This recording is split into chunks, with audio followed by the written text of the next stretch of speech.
جاتا ہے اچھوتوں کو، لیکن پرائم منسٹر کا جو عہدہ ہے وہ ہمیشہ ہندوؤں میں ملتا ہے، ٹھیک ہے، اور ہندوؤں میں سے بھی اب پھر وہاں پر کٹر ہندو ہونا ضروری ہے۔ یہ لوگ جو ہیں سیکولرزم نے 18ویں صدی سے اس کو بہت پروموٹ کیا الہاد کو۔ اچھا، سیکولرزم دیکھنے میں تو بہت خوشنما لگتا ہے کہ ہر بندے کا دین ہر بندے کا پرائیویٹ مسئلہ ہے، مذہب ہر بندے کا پرائیویٹ مسئلہ ہے، آپ بالکل تعرض نہ کریں کسی قادیانی سے، کسی رافضی سے، ان کے عقائد کے حوالے سے، حتیٰ کہ مسلکی جو اختلافات ہیں ان کو بھی آپ نمایاں نہ کریں، جو جیسا کرتا ہے بس ٹھیک ہے اس کو ایسا کرنا چاہیے، نہ اس کے حوالے سے فکر مند ہونا چاہیے، نہ اس کی اصلاح کی کوشش کرنی چاہیے۔ یہ بات دکھنے میں سوچنے میں تو بڑی اچھی لگتی ہے، تو پیغمبرانہ اسلوب دعوت جو ہے اگر ہم اس کا مطالعہ کریں تو کیا کوئی نبی اپنی قوم کی اس طرح کی گمراہی سے لاتعلق ہو سکتا ہے؟ یا رہے ہیں کبھی؟ تو جن لوگوں کے سپرد نبیوں والا کام ہے وہ اس سے کس طرح لاتعلق ہو جائے؟ اس کا مطلب یہ تو نہیں ہے کہ ہم ان کے گریبان پکڑ لیں خدا نخواستہ جا کے اور جھگڑا شروع کر دیں، مطلب موعظہ حسنہ کا کیا بنے گا کہ آپ کو اچھے اسلوب میں بات کرنی، ان کے ساتھ بیٹھنا، مکالمہ کرنا، ان کی تشکیک کو دور کرنا، ان کے اعتراضات کو رفع کرنا، اور یہ کوشش کرنا کہ یہ جہنم کے ایندھن بننے سے بچ جائے اور اسلام کی طرف آ جائے، کم از کم ایمانیات کے حد تک تو مسلمان ہو جائے نا۔ تو ایمان تو کوالیفیکیشن ہے نجات کی، مطلب صرف اگر کسی آدمی کا پختہ یقین عقیدے کے اعتبار سے وہی ہے جو رسول پاک صلی اللہ علیہ وسلم نے صحابہ کو سمجھایا ہے، عمل اس کا کمزور بھی ہے، تو ہم سب اس بات سے واقف ہیں کہ وہ اللہ کی رحمت کا مستحق ہے۔ اب اللہ کا فضل ہے کہ اللہ اس کو بغیر حساب کتاب کے سزا کے جنت میں بھیج دے، یا اللہ تبارک و تعالیٰ اس کو جہنم کا چکر لگا کے جنت میں بھیج دے، جانا اس نے بہرحال جنت۔ لیکن کسی کے پاس ایمان ہی نہیں ہے، کسی نے کلمہ ہی نہیں پڑھا، اس سارے افریقہ کے بر اعظم کے بھوکوں کو روٹی کھلا رہا ہے اور ویکسینیشن کر رہا ہے، اور اس کو دنیا جہان کی بلیوں کی فکر پڑی ہوئی ہے، اور چوہوں کی اور کتوں کی، کہ یہ بیمار ہو کے نہ مر جائیں، اور اس کے اندر بڑا درد دل ہے۔ یہ بدھسٹوں کا آپ کو پتا ہے کہ یہ جوتا نہیں پہنتے، اس لیے کہ پاؤں کے نیچے کیڑا آ کے نہ مسئلہ جائے، لیکن مسلمان ان کے ہتھے چڑھ جائے نا وہاں کولمبو کے اندر سری لنکا میں، تو اس کو گاجر مولی کی طرح کاٹ دیتے ہیں، اس کے ساتھ نرمی نہیں کرتے۔ شمار اس کی سخاوت کا کیا کرے کہ وہ شخص چراغ بانٹتا پھرتا ہے چھین کر آنکھیں۔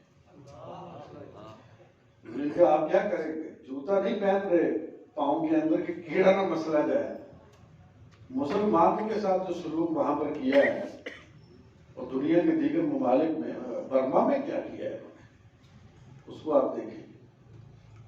یہ معصوم اس اعتبار سے نہیں ہے کہ یہ ضرر رساں نہیں ہے، جہاں ان کو موقع ملتا ہے وہاں کچل دیتے ہیں۔ اور اسلام تو دنیا کے اندر جتنے مذاہب ہیں سب کو اسلام سے پرابلم ہے۔ کیوں؟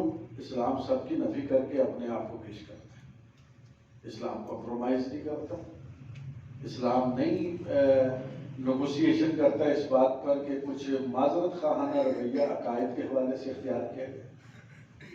آپ عقائد کی بات کریں گے، حضرت ابو ہریرہ رضی اللہ تعالیٰ عنہ کی غالباً حدیث ہے، اللہ تعالیٰ نے کبھی پیشی معاف فرمائے، کہ ایران فتح ہو گیا تو ڈنر دیا حضرت خالد بن ولید نے اجمی کو اصحاب، ہم سارے اجمی ہیں، تو ہمارے یہاں چودھریوں کی، خانوں کی، وڈیروں کی، پٹھانوں کی مطلب عزت ہوتی ہے، جس کے پاس جتنا پیسہ ہے، جو جتنا لچا ہے اتنا ہی لچا ہے۔ تو ہمارے یہاں تو یہ خیال ہے نا معاشرے کا، آپ دیکھیں کہ جتنے لوگ الیکشن لڑتے ہیں، جتنے لوگ الیکشنی سیاست کے اندر ہیں، ان لوگوں میں کامیاب کون ہوتے ہیں؟ پنجاب میں کامیاب وہی ہوتے ہیں کہ جن کی کوالیفیکیشن وہی ہے جو میں نے ایک فکرے میں آپ کو بتلائی، وہی کام کرتے ہیں نا، ٹھیک ہے۔ تو یہ حضرات سارے کے سارے جو اس قسم کا کام کر رہے ہیں، حضرت خالد بن ولید نے ڈنر کیا، وہ لوگ سارے اجمی تھے اور دسترخوان بچھا ہوا تھا، حضرت ابو ہریرہ رضی اللہ تعالیٰ عنہ روٹی کھا رہے تھے، اور ان کے ہاتھ سے ایک لقمہ دسترخوان پر گر گیا، انہوں نے اٹھایا، اس کو جھاڑا اور اٹھا کر کے اس کو کھا لیا۔ اب ہمارے اجمیوں کے ہاں آج تک یہ مسئلہ ہے کہ بچہ گھر میں کھیلتا ہو تو بسکٹ ہاتھ سے گر جائے، ماں کا تھلے چوک کے نہ کھائیں، یہ تم نے کیا کر دیا، نیچے سے مت اٹھا کے کھاؤ اس کو۔ بے شک فرش فنائل سے اچھے طریقے سے دھوا ہو، صاف کیا ہو، زمین کو دھوپ کی گرمی نے پاک کر دیا ہو، طہارت الارض یبسها، مسئلہ پڑھا ہے نا آپ نے، تو وہ بھی اس کو پاک کر دے۔ نماز آپ اس زمین پر پڑھ سکتے ہیں، لیکن گری ہوئی روٹی نہ وہاں سے اٹھا دیں۔ ہمارا یہ ایک مینٹلٹی ہے، ہماری سوچ ہے۔ تو حضرت خالد بن ولید ان کی سوچ کو سمجھتے تھے، ابھی وہ لوگ مسلمان نہیں ہوئے تھے، ان کے ذہن میں یہ تھا تھوڑا قریب کر لے تو ان کو اخلاقیات اور نبی کریم صلی اللہ علیہ وسلم کے طریقے ہم بعد میں سکھا دیں گے۔ تو حضرت خالد بن ولید نے گھورا حضرت ابو ہریرہ رضی اللہ تعالیٰ، اس وقت تم نہ بھی اٹھا کے کھاتے، کو فرض واجب تو نہیں تھا، تھوڑا توقف کر لیتے۔ حضرت ابو ہریرہ تو اس ابو ہریرہ تھے، انہوں نے اس طرح آنکھوں میں آنکھیں ڈالی، انہوں نے کہا یا خالد اترک سنت حبیبی لہؤلاء الحمقاء، آپ کو سمجھ آ گئی نا، ترجمے کی ضرورت نہیں۔ حضرت خالد بن ولید نے جیسے گھوری ڈالی تھی ویسے آنکھیں نیچے کر لی۔ اسلام تو ان چیزوں پر بھی کمپرومائز نہیں کرتا کہ نبی کریم صلی اللہ علیہ وسلم کی عادت مبارکہ کا ایک حصہ یہ ہے، تو صحابہ تو اس کے اوپر بھی، اس کو بھی چھوڑنے کے لیے تیار نہیں ہے۔ سارے مذاہب کو پرابلم یہی سے ہے، کیوں؟ ان کی نفی ہوگی تو اسلام آئے گا۔ ہاں، اسلام یہ کہتا ہے بھائی باقی لوگوں کو زندہ رہنے کا حق ہے، وہ اپنے مذہبی عقائد کے ساتھ زندہ رہ سکتے ہیں، شر پسند کے طور پر نہیں، پرامن شہری کے طور پر۔ اور اگر اسلامی ملک میں رہیں گے تو اسلامی ملک والے ان کی اچھے طریقے سے حفاظت کریں گے، ان سے پیار محبت کریں گے، حتیٰ کہ ان کی عبادت گاہیں اگر کمزور ہو جائیں گی، گرنے کے قریب ہوں گی، تو حکومت اس کو تعمیر بھی کر کے دے دے گی، وہاں وہ اللہ کا ذکر کرتے ہیں۔ اسلام تو یہاں تک سپورٹ کرتا ہے لیکن کمپرومائز نہیں کرتا، یہی پرابلم ہے ان سارے لوگوں کا۔ سیکولرزم دکھنے میں بہت اچھا لگتا ہے، اور یہ آپ کو حضرات کو سن کر کے حیرانی ہوگی کہ سیکولرزم اس چیز کا نام ہے کہ دنیا کے سارے لوگوں کو مجبور کرنا پڑے تو مجبور بھی کر دو کہ وہ کسی بات پر آ جائے، جو سیکولرزم کہتا ہے، اور جو زبان سے مجبور نہیں ہوتے ان کو کسی اور طریقے سے مجبور کرتے ہیں۔ اس میں پھر آپ یہ انفرادی خیالات کے ساتھ اور اسلام کے بلند ہمت خیالات کے ساتھ اس معاشرے میں نہیں رہ سکتے جو معاشرہ سیکولرزم کے اندر چکرا ہوا ہے۔ موضوع کی تھوڑی بہت آپ کو سمجھ آ رہی، کچھ اندازہ ہو رہا ہے آپ کو؟ یہ الحاد اور بے دینی یہ صرف اسلام سے نہیں ہے، سارے مذاہب کا انکار کرتے ہیں، لیکن آپ پڑھیں گے کرسچینٹی کو، آپ پڑھیں گے یہودیوں کو، آپ دنیا کے دیگر مذاہب کو پڑھیں گے، کسی نے اس طرز پر ان کا رد نہیں کیا جس طرز پر اسلام ان کا رد کرتا ہے۔ وہ اس بات کو قبول کر لیتے ہیں، اسلام اس بات کو قبول نہیں کرتا۔ اس کی وجہ یہ ہے کہ یہ ان لوگوں کا شکار سادہ شریف النفس قسم کے نوجوان ہوتے ہیں، جو نوجوان کچھ پڑھنا لکھنا سیکھ جائے، جن کو کچھ سننے سنانے سے شغف پیدا ہو جائے، ان کا ذہن خالی برتن کی طرح ہوتا ہے، اس میں آپ دودھ کا پیالہ اڑیل دیں تو وہ آ جائے گا، اس میں کوئی غلیظ چیز ڈال دیں تو وہ آ جائے گا، تو غلیظ چیز چلی جائے تو اس کے لیے بعد میں دودھ ڈالنا پڑے تو پہلے اس کی صفائی ستھرائی طہارت پاکیزگی کا خیال کر کے ڈالیں گے نا، برتن صاف کر کے۔ اس سارے کام کو دعوت کہتے ہیں، اور یہ دعوت ہوتی ہے محبت سے، پیار سے، مکالمے سے، گفتگو سے۔ ایک دن میں بات طے نہیں ہو سکتی، مناظرہ نہیں ہوتا، مناظرے سے ہدایتیں کم ملی۔ مناظرہ اور مجادلہ علماء کا ایک ہتھیار رہے ہیں، اور ہونا بھی چاہیے کہ جو لوگ مکالمہ مزاحمت کے انداز میں کرنا چاہتے ہیں تو ان کے لیے ایسے لوگ بھی ہونے چاہیے، لیکن ابھی تو اگر آپ دیکھیں تو مناظرے کی وہ جو ہماری قدیم مضبوط علمی روایت تھی وہ بھی ابھی ختم ہوتی جا رہی ہے۔ ٹھیک ہے، ہم پڑھا رہے ہیں مختلف کورسز کے اندر کہ جناب غیر مقلدوں کے اعتراضات کیا ہیں اور ہمارے کیا ہیں، علمی ایک بحث ہے۔ بریلوی علماء کرام نے ہم سے فلاں فلاں مسئلے میں اختلاف کیا تو ہمارا اختلاف کیا ہے، یہ ہم مختلف کورسز میں پڑھاتے ہیں۔ نام اس کا کیا رکھا ہوا ہے؟ نام اس کا رکھا ہوا ہے کہ ادیان باطلہ کے رد پر ہم اس کا تقابل ادیان۔ دین کا تقابل اگر آپ کریں گے تو کسی دوسرے دین کے ساتھ کریں گے نا، کسی کلمہ گو کے مسئلے کے ساتھ تو نہیں کریں گے، ٹھیک ہے؟ اسی پر ہم خوش ہیں۔ اس کو بھی آپ پڑھائیں، ہم سارا سال مدارس میں پڑھتے نہیں حضرت امام ابو حنیفہ کے دلائل کیا ہے، امام شافعی کے دلائل کیا ہے، حضرت امام مالک کے دلائل کیا ہے، ٹھیک ہے؟ ہم پڑھتے تھے دورے میں تو ہمارے استاد اللہ تعالیٰ ان کی مغفرت فرمائے، درجات بلند کرے، مولانا محمد موسیٰ صاحب روحانی رحمۃ اللہ علیہ، تو حضرت امام مالک کے جو ہاتھ چھوڑ کر نماز پڑھنے کے دلائل ہیں اور حنفیوں کے ہاتھ باندھنے کے دلائل ہیں، تو اس پر بات چیت چل رہی ہے۔ حضرت سمرہ بن جندب کی حدیث ہے نا، رأیت النبی صلی اللہ علیہ وسلم وضع ید الیمنی علی الید الیسری تحت السرہ او کما قال علیہ الصلوۃ والسلام۔ اسی سے ہم بات کرتے ہیں نا، ساری ہاتھ باندھنا ہے اور کہاں باندھنا ہے۔ حضرت امام مالک کے ہاتھ، تو ہمارے ایک ساتھی تھے، وہ مفتی اعظم سوڈان کے بیٹے تھے اور مالکی تھے، شیخ ابو القاسم محمد مسلم۔ تو استاد صاحب نے دلائل دیتے دیتے ایک بات یہ بھی ذکر کی کہ امام صاحب نے ہو سکتا ہے اس وجہ سے بھی ہاتھ نہ باندھے ہوں کہ کوڑے زیادہ پڑنے کی وجہ سے اور قید میں رکھنے کی وجہ سے ان کے ہاتھ باندھے جا نہیں سکتے، ان کو یہ مسئلہ تھا۔ یہ دلائل میں انہوں نے اپنے خیال یہ بھی پیش کیا۔ اب سامنے وہ مالکی بغدادی خود بیٹھا ہوا تھا جو مفتی اعظم کا بیٹا ہے، وہ اٹھ کے کھڑے ہوئے، انہوں نے کہا شیخ لا ریب انک عالم کبیر ولکن استدلات الحنفیہ ضعیف ضعیف ضعیف۔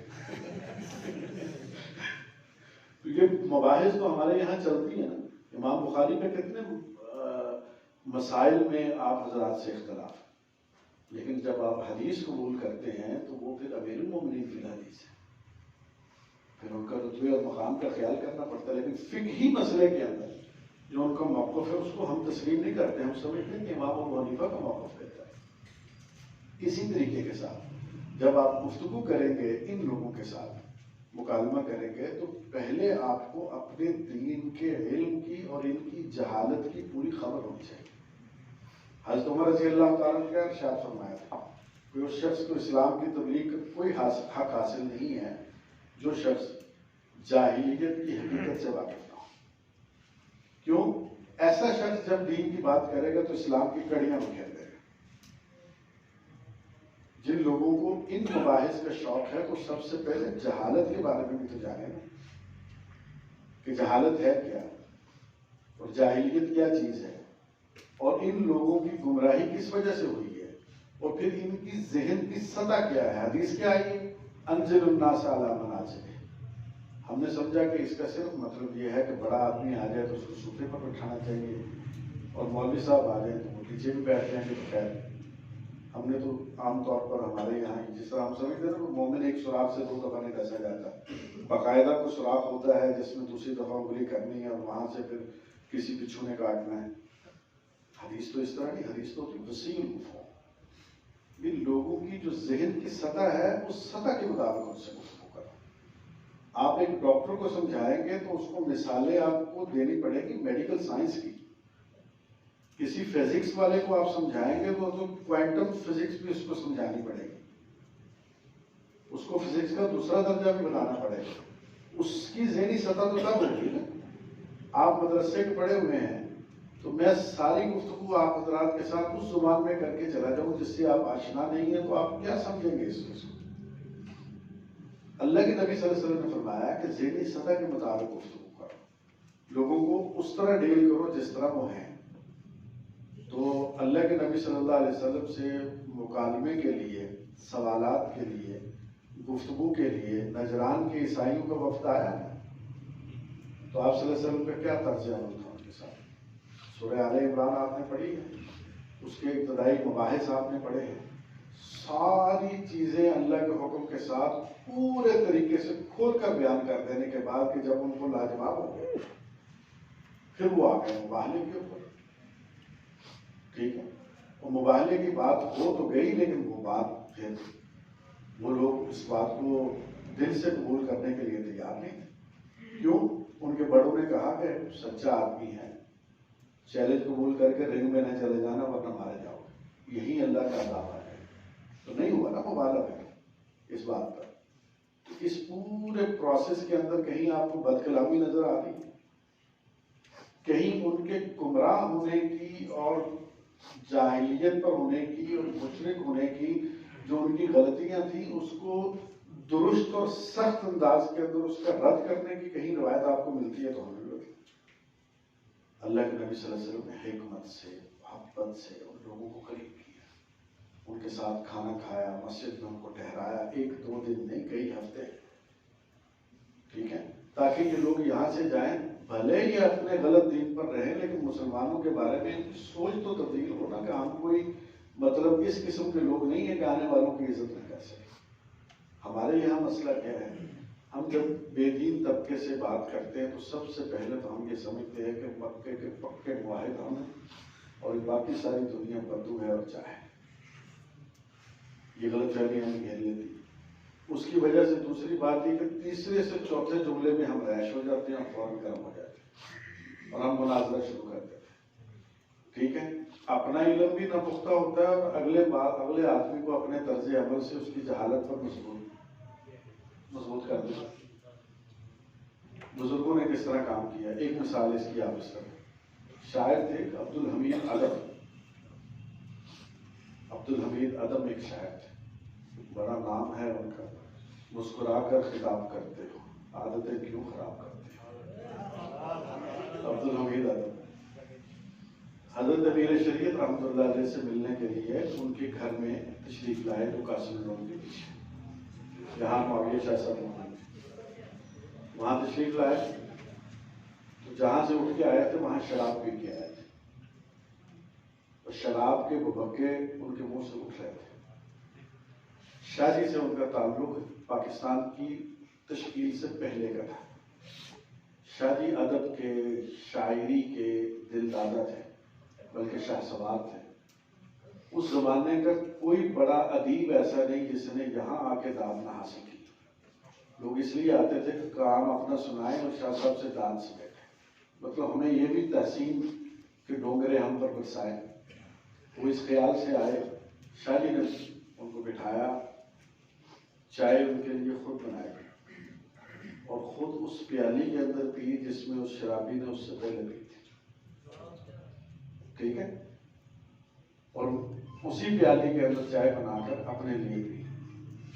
اس نے پھر کیا کہا شاہ صاحب کو، امر کر دیا اس نے یہ کہہ کے، اپنے اس سے بڑا خراج تحسین اور کیا ہو سکتا ہے، تو انسان ہی یزدہ کی ایک نشانی ہے، تیرے بڑھاپے میں حرار کی جوانی ہے، سبحان اللہ، یہ پھر عبدالحمید ادب ہے۔ تو جو اس نے پلٹا کے دیا وہ بھی ریفرنس ہو گیا نا، ہمارے بزرگوں نے تو اس طرح کام کیا ہے۔ مناظرہ کی ایک اپنی اہمیت ہے، مجادلے کی ایک اپنی اہمیت ہے، کفر کے عقائد سے نفرت کی ایک اپنی ضرورت ہے، لیکن سارے لوگوں کو غصے ہو کر بات کر کے ہم دور کر کے کس طرح زندگی گزار سکتے ہیں۔ ملحدوں کا اصل پرابلم یہ ہے، ان سے کوئی ذہنی سطح پر بات نہیں کرتا، اور جن لوگوں نے بات کی ہے وہ یا تو ان کو اپنے ساتھ لے گئے ہیں یا پھر کم از کم وہ پھر الحاد میں بھی پکے نہیں رہے۔ ایک تشکیک ان کو مذہب پر تھی اور دوسری پھر آپ کے اچھے اخلاق سے ان کو الحاد پر بھی پیدا ہو، اور انشاءاللہ یہ ضرب جب اچھے طریقے سے لگ جاتی ہے محبت کی، آہستہ آہستہ بندہ آ ہی جاتا ہے، اور یہ 1-2 دن کے اندر تو کام ہوتا نہیں۔ آپ دیکھیں نام آپ نے سن رکھے ہوں گے، الحاد کے، زندقہ کے، دہریت کے اور تشکیک کے، یہ سب ایک فیملی ہے، سارے کے سارے ایک خاندان۔ یہ دین کے حوالے سے شک میں مبتلا ہو جانا، سرے سے بے دین ہو جانا، ٹھیک ہے، سرے سے دین مخالف ہو جانا، سرے سے اس بات کا قائل ہونا کہ نہ خدا ہے، نہ رسول ہے، نہ آخرت ہے، نہ قبر ہے، نہ حشر ہے، کہہ کر تو بندہ فارغ ہو جاتا ہے۔ ان سے یہ باتیں جب ہوں گی، وہی اسلوب ہے جو قرآن پاک کا اسلوب ہے، قرآن پاک نے ان لوگوں کا رد نہیں کیا جن لوگوں نے نبی کریم صلی اللہ علیہ وسلم سے کہا، اور سورہ صافات کے پہلے رکوع کے اندر بھی کافی کلیئر اللہ نے اس کو بیان کیا ہے کہ یہ سمجھتے ہیں کہ ہم عالیہ ہو جائیں گے اور اس کے بعد پھر ہمیں اٹھایا نہیں جائے گا قبروں سے۔ تو کسی مشین کا یہ ٹائم پیس آپ کے پاس پڑا ہوا ہے، اس کا وجود میں لانا مشکل ہے یا بنے ہوئے کو دوبارہ بنانا مشکل ہے؟ تو اللہ تو مشکل کام پہلے کر چکا ہے، وجود میں لا چکا ہے، اور جب یہ مر جائیں گے اور ہڈیاں ہو جائیں گے اور ان کا سارا پنجر جو ہے وہ بکھر جائے گا اور مٹی میں تحلیل ہو جائے گا، وہ سارے کے سارے اجزاء جن چیزوں سے خدا نے مرکب کیے تھے وہ اللہ کے حکم کے ساتھ دوبارہ مرکب ہو سکتے ہیں کہ نہیں ہو سکتے؟ عقل اس بات کو تسلیم کرتی کہ نہیں کرتی؟ اگر بندہ کہتا ہے کہ میں خود ہی وجود کے اندر آ گیا ہوں، تو پھر خود ہی وجود میں آنے کا صرف ایک ہی طریقہ کیوں ہے جو خدا نے طے کیا ہے؟ وہ طریقہ ہے مرد اور عورت کے ملاپ سے انسان پیدا ہوتا ہے۔ خدا نے صرف اس کی ایک ہی مثال قائم کی حضرت عیسیٰ کی کہ میری قدرت تو یہ ہے کہ میں مرد کے ملاپ کے بغیر بھی بچہ پیدا کر سکتا ہوں، لیکن ایک کی ایک سے زائد نہیں کی، کیونکہ اللہ ہے شہنشاہ، اور شہنشاہ آرڈر کرتے ہیں بس ایک دفعہ، ان کو بار بار اپنی چیز کی وضاحت کی ضرورت پیش نہیں آتی۔ تو ان سے بندہ پوچھے ملحدوں سے، بھی خدا کے بندو اگر تم مر جاؤ گے دوبارہ زندہ نہیں ہوگے، یا دنیا میں اللہ کو نہیں مانو گے یا اس کے رسول کو نہیں مانو گے، تو آئے کس طرح دنیا کے اندر؟ تمہاری تخلیق کس طرح ہوئی ہے؟ قرآن کا موضوع ہے نا، آپ نے جگہ جگہ پر یہ پڑھا ہے ترجمے کے اندر، لیکن ہمارا مسئلہ ایک اور بھی ہے، اگر آپ ناراض نہ ہوں، سب سے کمزور استاد کے پاس ترجمے کا سبق ہوتا ہے۔ بڑے بڑے جو قابل فاضل اساتذہ ہوتے ہیں ان کے پاس عقلی دلائل کی مضبوط کتابیں ہوتی ہیں، کیونکہ وہ عبارت کے اعتبار سے مشکل ہوتی ہیں۔ ہمارے یہاں ایک مسئلہ یہ نہیں ہے، باہر نہیں کریں گے ہم بات یہ، لیکن آپس میں تو ہم کر سکتے ہیں نا، پتہ نہیں ریکارڈنگ ہو رہی ہے کہاں جائے گا، ٹھیک ہے؟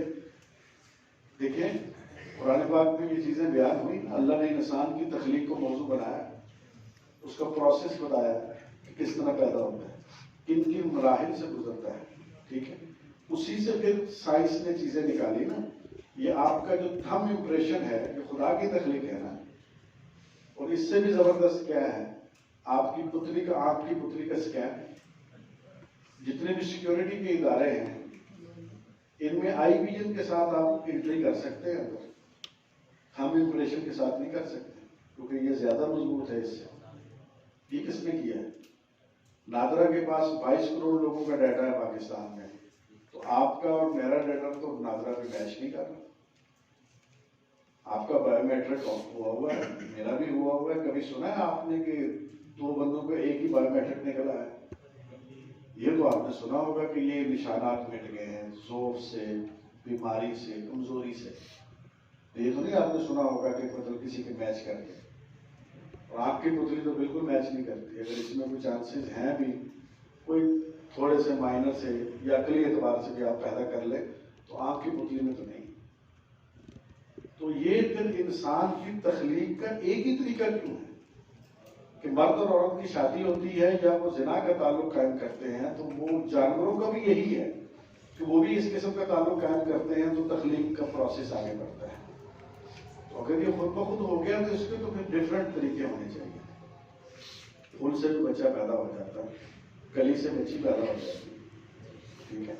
کسی اور طریقے سے انسان خوشبو محسوس کرتا تو حامل ہو جاتا ہے، ٹھیک ہے؟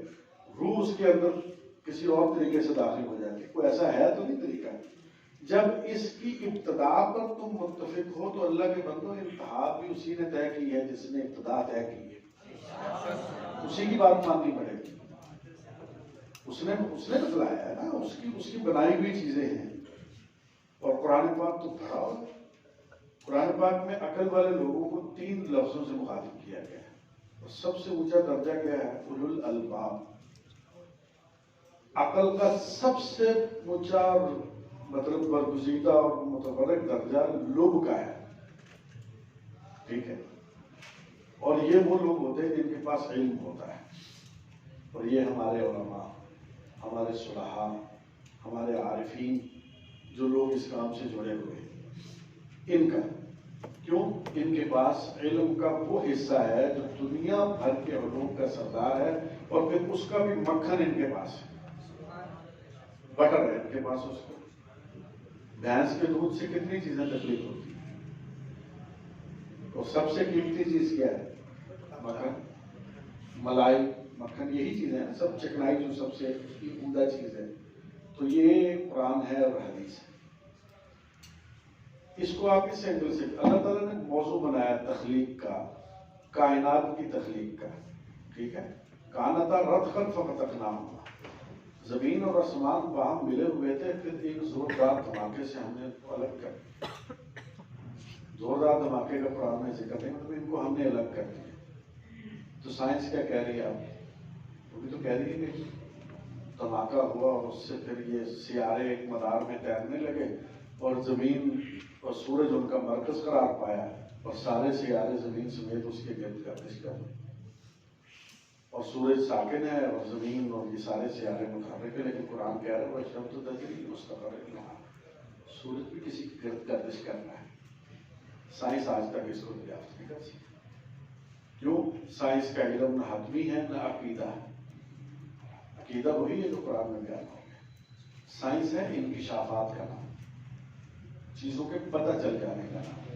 ایک چیز آپ کو آج پتہ چلی ہے، ہمارے یہاں شاید اب بھی مدارس میں وہ علم حیات کی جو کتاب پڑھائی جاتی ہے اس میں زمین چپٹی ہوئی ہے، گول نہیں ہے۔ جب ہم نے پڑھی تھی تب ایسا نظریہ تھا، اب شاید اس کے اندر کوئی تبدیلی ہو گئی ہے، تو اب تو یہ بتائی جاتی ہے کہ زمین گول ہے، تو کل کو اور بھی نظریہ سامنے آ سکتا ہے۔ اصل بات کیا ہوگی؟ خالق نے جو بتایا ہے اصل وہی ہوگا، اس سے باہر نہیں جا سکے گی بات۔ اللہ تبارک و تعالیٰ نے جو چیزیں متعین کر دی بتلا دی، اس لیے آپ حضرات نے قرآن پاک پڑھا، حدیث شریف پڑھی، اس کو ترجمے سے ہٹ کر بھی پڑھیں، اس پر ذہن میں کچھ سوال آئے تو اپنے اس استاد سے اس کا جواب حاصل کریں جس سے آپ کی ذہن کی مناسبت ہے۔ سارے اساتذہ تو آپ کو لفٹ نہیں کریں گے نا، کیونکہ ہر استاذ کی اپنی اہمیت ہے، ان کا ایک اپنا کیا کہنا چاہیے برداشت ہے، مزاج ہے۔ ہم جب دارالعلوم میں پڑھتے تھے تو آپ میں سے کوئی دارالعلوم کویت والے کے ہیں دارالعلوم؟ اچھا ماشاء اللہ۔ ہمارے دارالعلوم میں جو محتمے میں ہے نا مولانا حامد حسن صاحب، وہ ماشاء اللہ اب بھی سخت ہیں، اس زمانے میں بہت سخت ہے۔ تو استاد جی سے پوچھنے کی بجائے مولانا ارشاد صاحب جن کا انتقال ہوا ہے وہ پولائٹ تھے، بڑے نرم تھے، استاد جی سے دوسرے استادوں سے سوالات زیادہ ہوتے تھے۔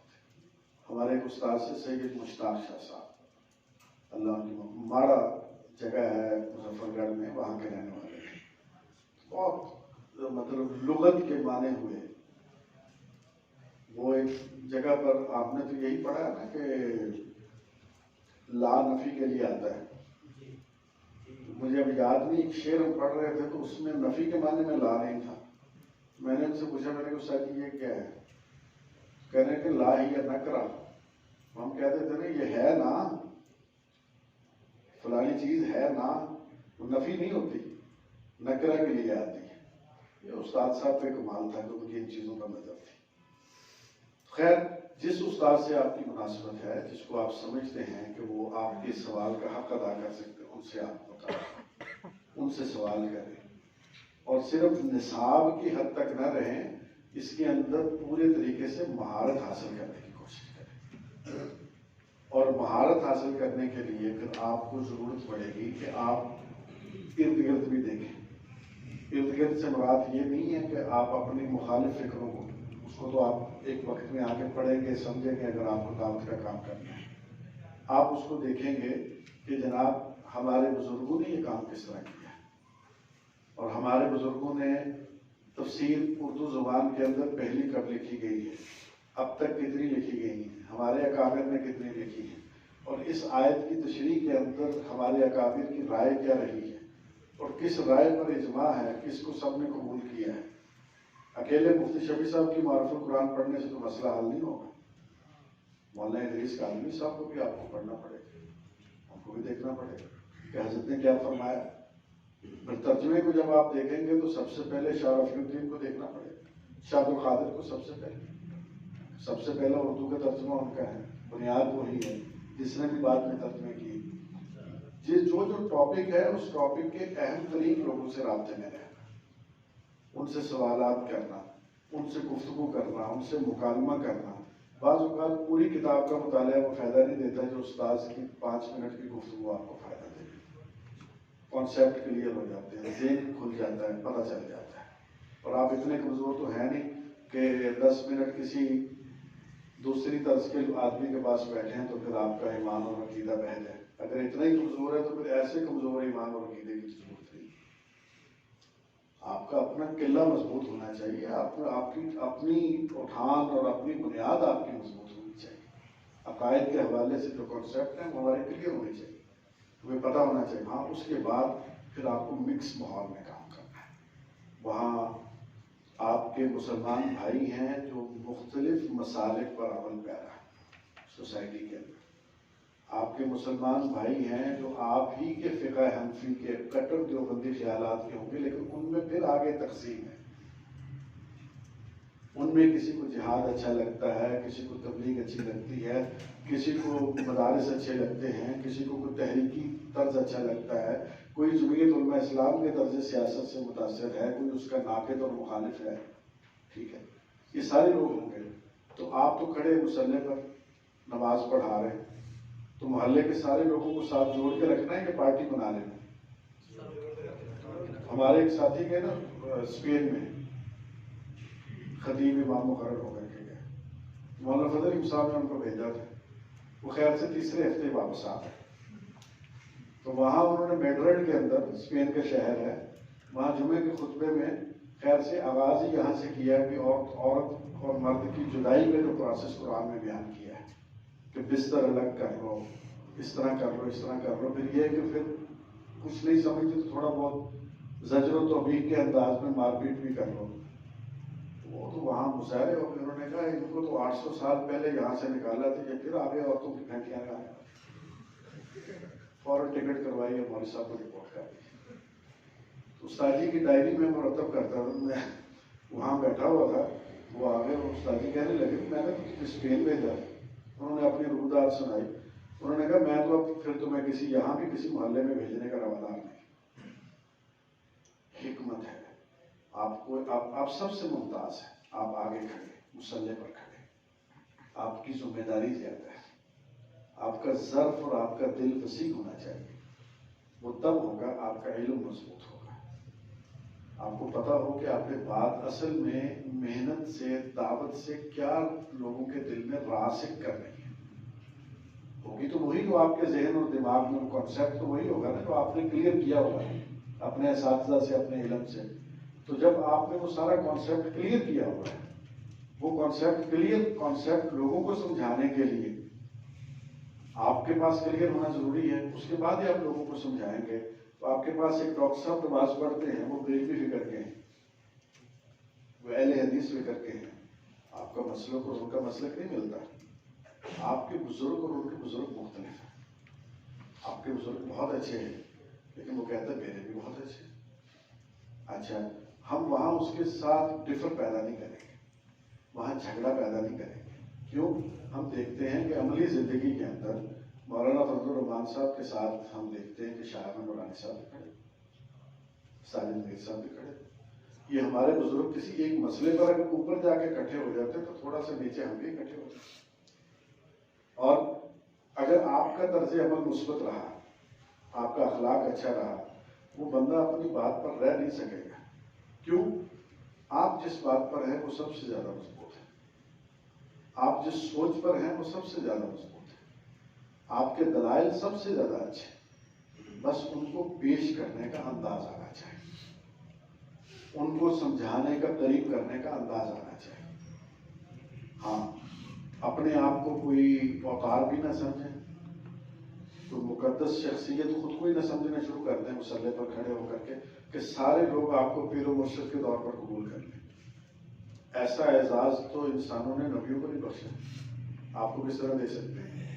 پیغمبروں کے کتنے کٹر مخالف گزرے, نبی کریم صلی اللہ علیہ وسلم کے کتنے کٹر مخالف تھے، ٹھیک ہے، ان لوگوں نے کس طرح آپ صلی اللہ علیہ وسلم کی مخالفت کی.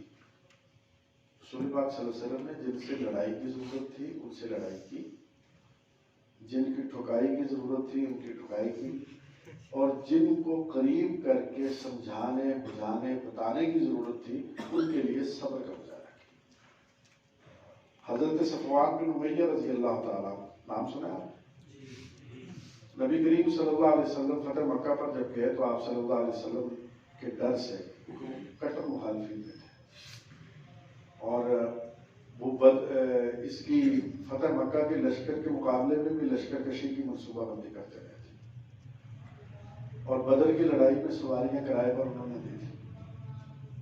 ٹھیک ہے، نبی کریم صلی اللہ علیہ وسلم نے کسی کا کم پوچھا مکے میں آ کر کے، صفوان بن امیہ کو پوچھا کہ وہ کہاں ہے. کسی نے کہا وہ فلانے پہاڑ پر چڑھے ہوئے ڈر کے مارے. تو آپ صلی اللہ علیہ وسلم نے کہا ان کو بلاؤ، ہم ان کو کچھ نہیں کہیں. لوگ گئے تو ان لوگوں نے جا کر کے اطلاع کی.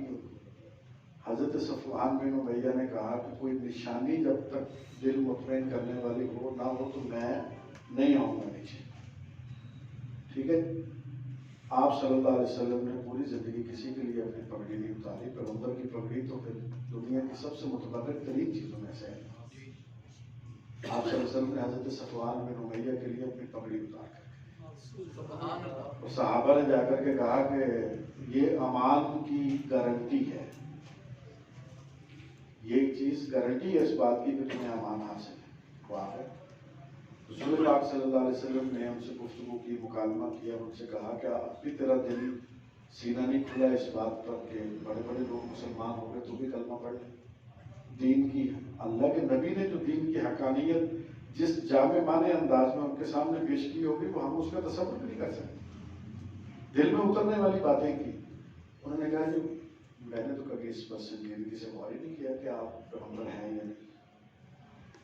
اب آپ نے دعوت دی ہے، میں تو آج تک آپ کو اپنا مخالف سمجھتا رہا ہوں. میں نے پورے ایری چوٹی کا زور لگایا، بس ہماری چلی نہیں آپ کے سامنے، ورنہ ہم نے کسر کوئی نہیں چھوڑی تھی.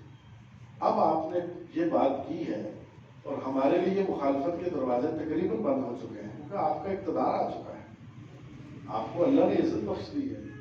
اب میں غور کروں گا، دیکھوں گا کہ آپ کہتے کیا ہے. میری سمجھ میں آیا تو مان لوں گا، نہیں تو مان لوں گا. 4 مہینے رسول پاک صلی اللہ علیہ وسلم کے ساتھ رہے، کلمہ نہیں پڑا ہوا. 4 مہینے ساتھ رہے، آتے تھے، بیٹھتے تھے، سوال کرتے تھے، جواب ہوتے تھے. یہ وہ ٹائم ہے جب اللہ کے نبی کے پاس زندگی کا سب سے بڑا رش لگا ہوا تھا.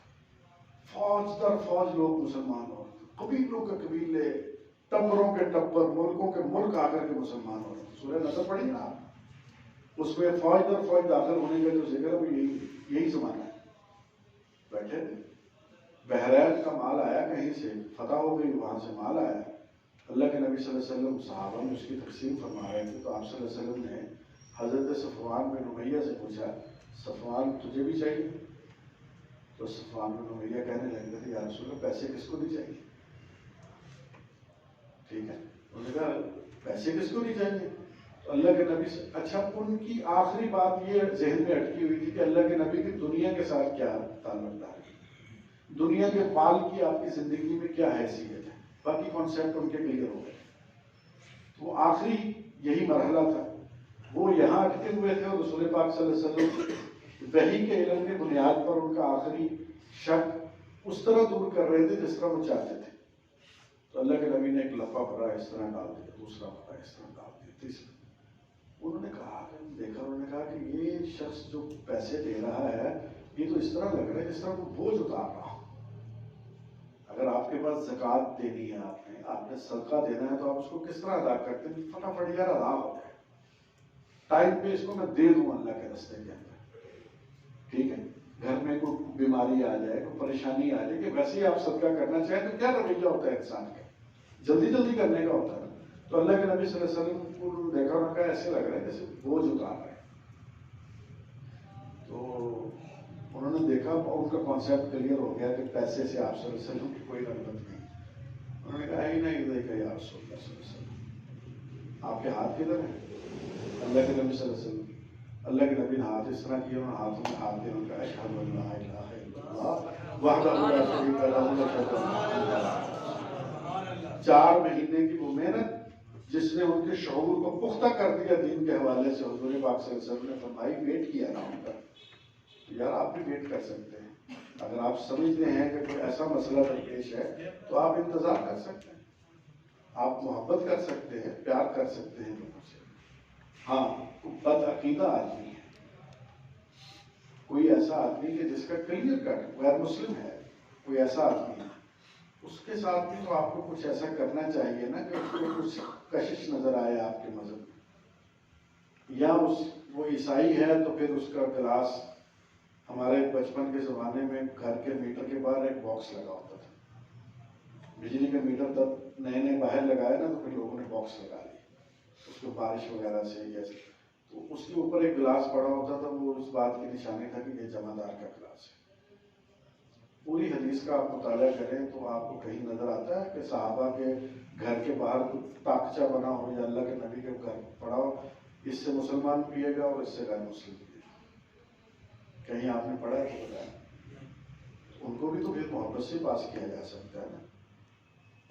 اور جتنی عیسائی عورتیں مسلمانوں کے گھروں میں کام کرتی ہیں، وہ اخلاق مسلمانوں کے جو اندر سے دیکھ چکی ہوتی ہیں، وہ شکر ہی ادا کرتی ہیں کہ جا کے شکر ہے کہ عیسائی مسلمان ہیں۔ کیوں؟ بیوی سے بولنے میں بدتمیزی، ماں سے بولنے میں بدتمیزی، نماز کی پابندی نہیں، قرآن پاک پڑھنے کی عادت نہیں، دین کا نام ضرور ہے لیکن دین کا عملی زندگی سے تعلق نہیں ہے۔ میں آپ کے سامنے بڑا لیکچر جا رہا ہوں، گھر میں تو میں کوئی دین کا کام ہی نہ کروں تو میری بیوی کو پتہ ہے یا میری ملازمہ کو پتہ ہے یا اس ملازم کو جو گھر میں بچہ ہے گھر میں آتا جاتا ہے اس کو پتہ ہے، تو وہ پھر کیا کرتے ہوں گے؟ ہمارے ایک دوست تھے، کہہ رہے میں دعوت کا کام کر رہا تھا تو ایک فیملی کے ساتھ میرا تعلق ہو گیا، ہم ملے، بہت آئے گئے، لیکن بڑا سوچ و بچار میں رہتا تھا کہ یہ فیملی کیا ہے، مسلمان ہے غیر مسلم ہے کیا ہے؟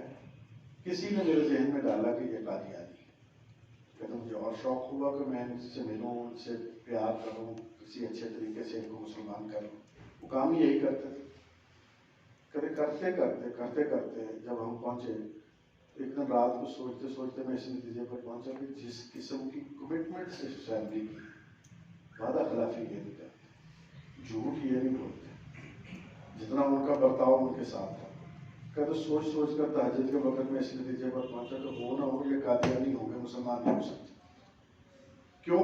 یہ ساری چیزیں تو مسلمان چھوڑ چکا ہے، جھوٹ وہ بول رہا ہے، بد اخلاقی وہ کر رہا ہے، غلط بیانی وہ کر رہا ہے۔ یہ ساری چیزیں اگر آپ اپنی سوسائٹی اور معاشرے کے اندر وہ کام کرنا چاہتے ہیں جو نبی کریم صلی اللہ علیہ وسلم نے کیا، جو صحابہ نے کیا، تو سب سے پہلے آپ کو سیرت کا مطالعہ اس انداز میں کہ آپ اس سے کیا سبق حاصل کرتے ہیں۔ صحابہ کرام کے ترانے نغمے ہم بہت سنتے ہیں، جب ہم پڑھتے تھے ہم بھی سارے کام کرتے تھے، لیکن ان کی زندگی کو اگر آپ سے پوچھا گیا کہ پڑھا ہے، کسی نے حیات الصحابہ پڑھی ہے مولانا یوسف کاندھلوی کی جو اردو کے اندر ہے ترجمہ کی ہوئی؟ میرا خیال جتنے بھی آپ لوگ یہاں پر بیٹھے ہیں اکثریت نے نہیں پڑھی۔ مولانا زکریا شیخ الحدیث مولانا زکریا رحمۃ اللہ علیہ نے فضائل اعمال لکھی، تو اس کا جو پہلا چیپٹر ہے دین کے حوالے سے سختیاں برداشت کرنے کا، وہ تبلیغی جماعت میں کسی کا وقت لگا تو سن تو لیا ہوگا لیکن پڑھا نہیں اس کو۔ سیرت کی کتنی کتابیں ہیں جو ہمارے بزرگوں نے لکھی ہیں، ہم نے پڑھی، ہمارا کتنی کتابوں پر ہم نے سرکل کیا ہے۔ سرکل کہتے ہیں کہ 8-10 لوگ بیٹھ جاتے ہیں، آپ سب لوگوں نے سید سلیمان ندوی کی سیرت النبی پڑھی، پڑھنے کے بعد آپ نے ہفتے کے بعد بیٹھ کر کے کہا کہ اس باب سے اس باب تک پڑھا، میں نے اس میں سے یہ چیزیں سمجھی، آپ مجھے بتائیں کہ یار میں نے یہ سمجھا، تیسرا آدمی اپنا نظریہ بیان کرے، وہ سارے لوگوں کے خیالات جب سامنے آتے ہیں تو کتاب کے وہ اینگل بھی پتہ چل جاتے ہیں جو ایک نظر سے نہیں دیکھ رہے ہوتے۔ 8 مختلف لوگوں نے دیکھا نا اس کو مختلف جہتوں سے، تو آپ تو عالم ہیں، جب آپ دیکھیں گے تو آپ کے سامنے کئی پردے کھل جائیں گے اس کے۔ ایسا کام ہم نہیں کرتے۔ ہمارا علم یا نصاب کا ہے، نفاق میں پاس ہونے تک، کوئی زیادہ قابل ہے تو عربی میں پرچہ حل کر لے گا اس خیال سے کہ اس کو نمبر زیادہ مل جائے، پوزیشن آ جائے. ہم نے تو نہیں پڑھا. ہم نے سیرت کو بطور مضمون کے نہیں پڑھا، صحابہ کرام کی زندگیوں کو ہم بطور مضمون کے نہیں پڑھتے، بزرگوں کی زندگیوں کو ہم کیا پڑھیں. آپ میں سے شیخ الہند کا نام کس نے نہیں سنا ہو؟ ٹھیک ہے، ان کے خطبات کیا ہے اور ان کی زندگی پر کیا کام ہوا ہے اکثریت کو میرا خیال نہیں پڑتا، مدارس کی اکثریت کو نہیں پڑتا. شیخ الہند کیا ہے؟ شیخ الہند حریت پسندوں کے سید الطائفہ ہے.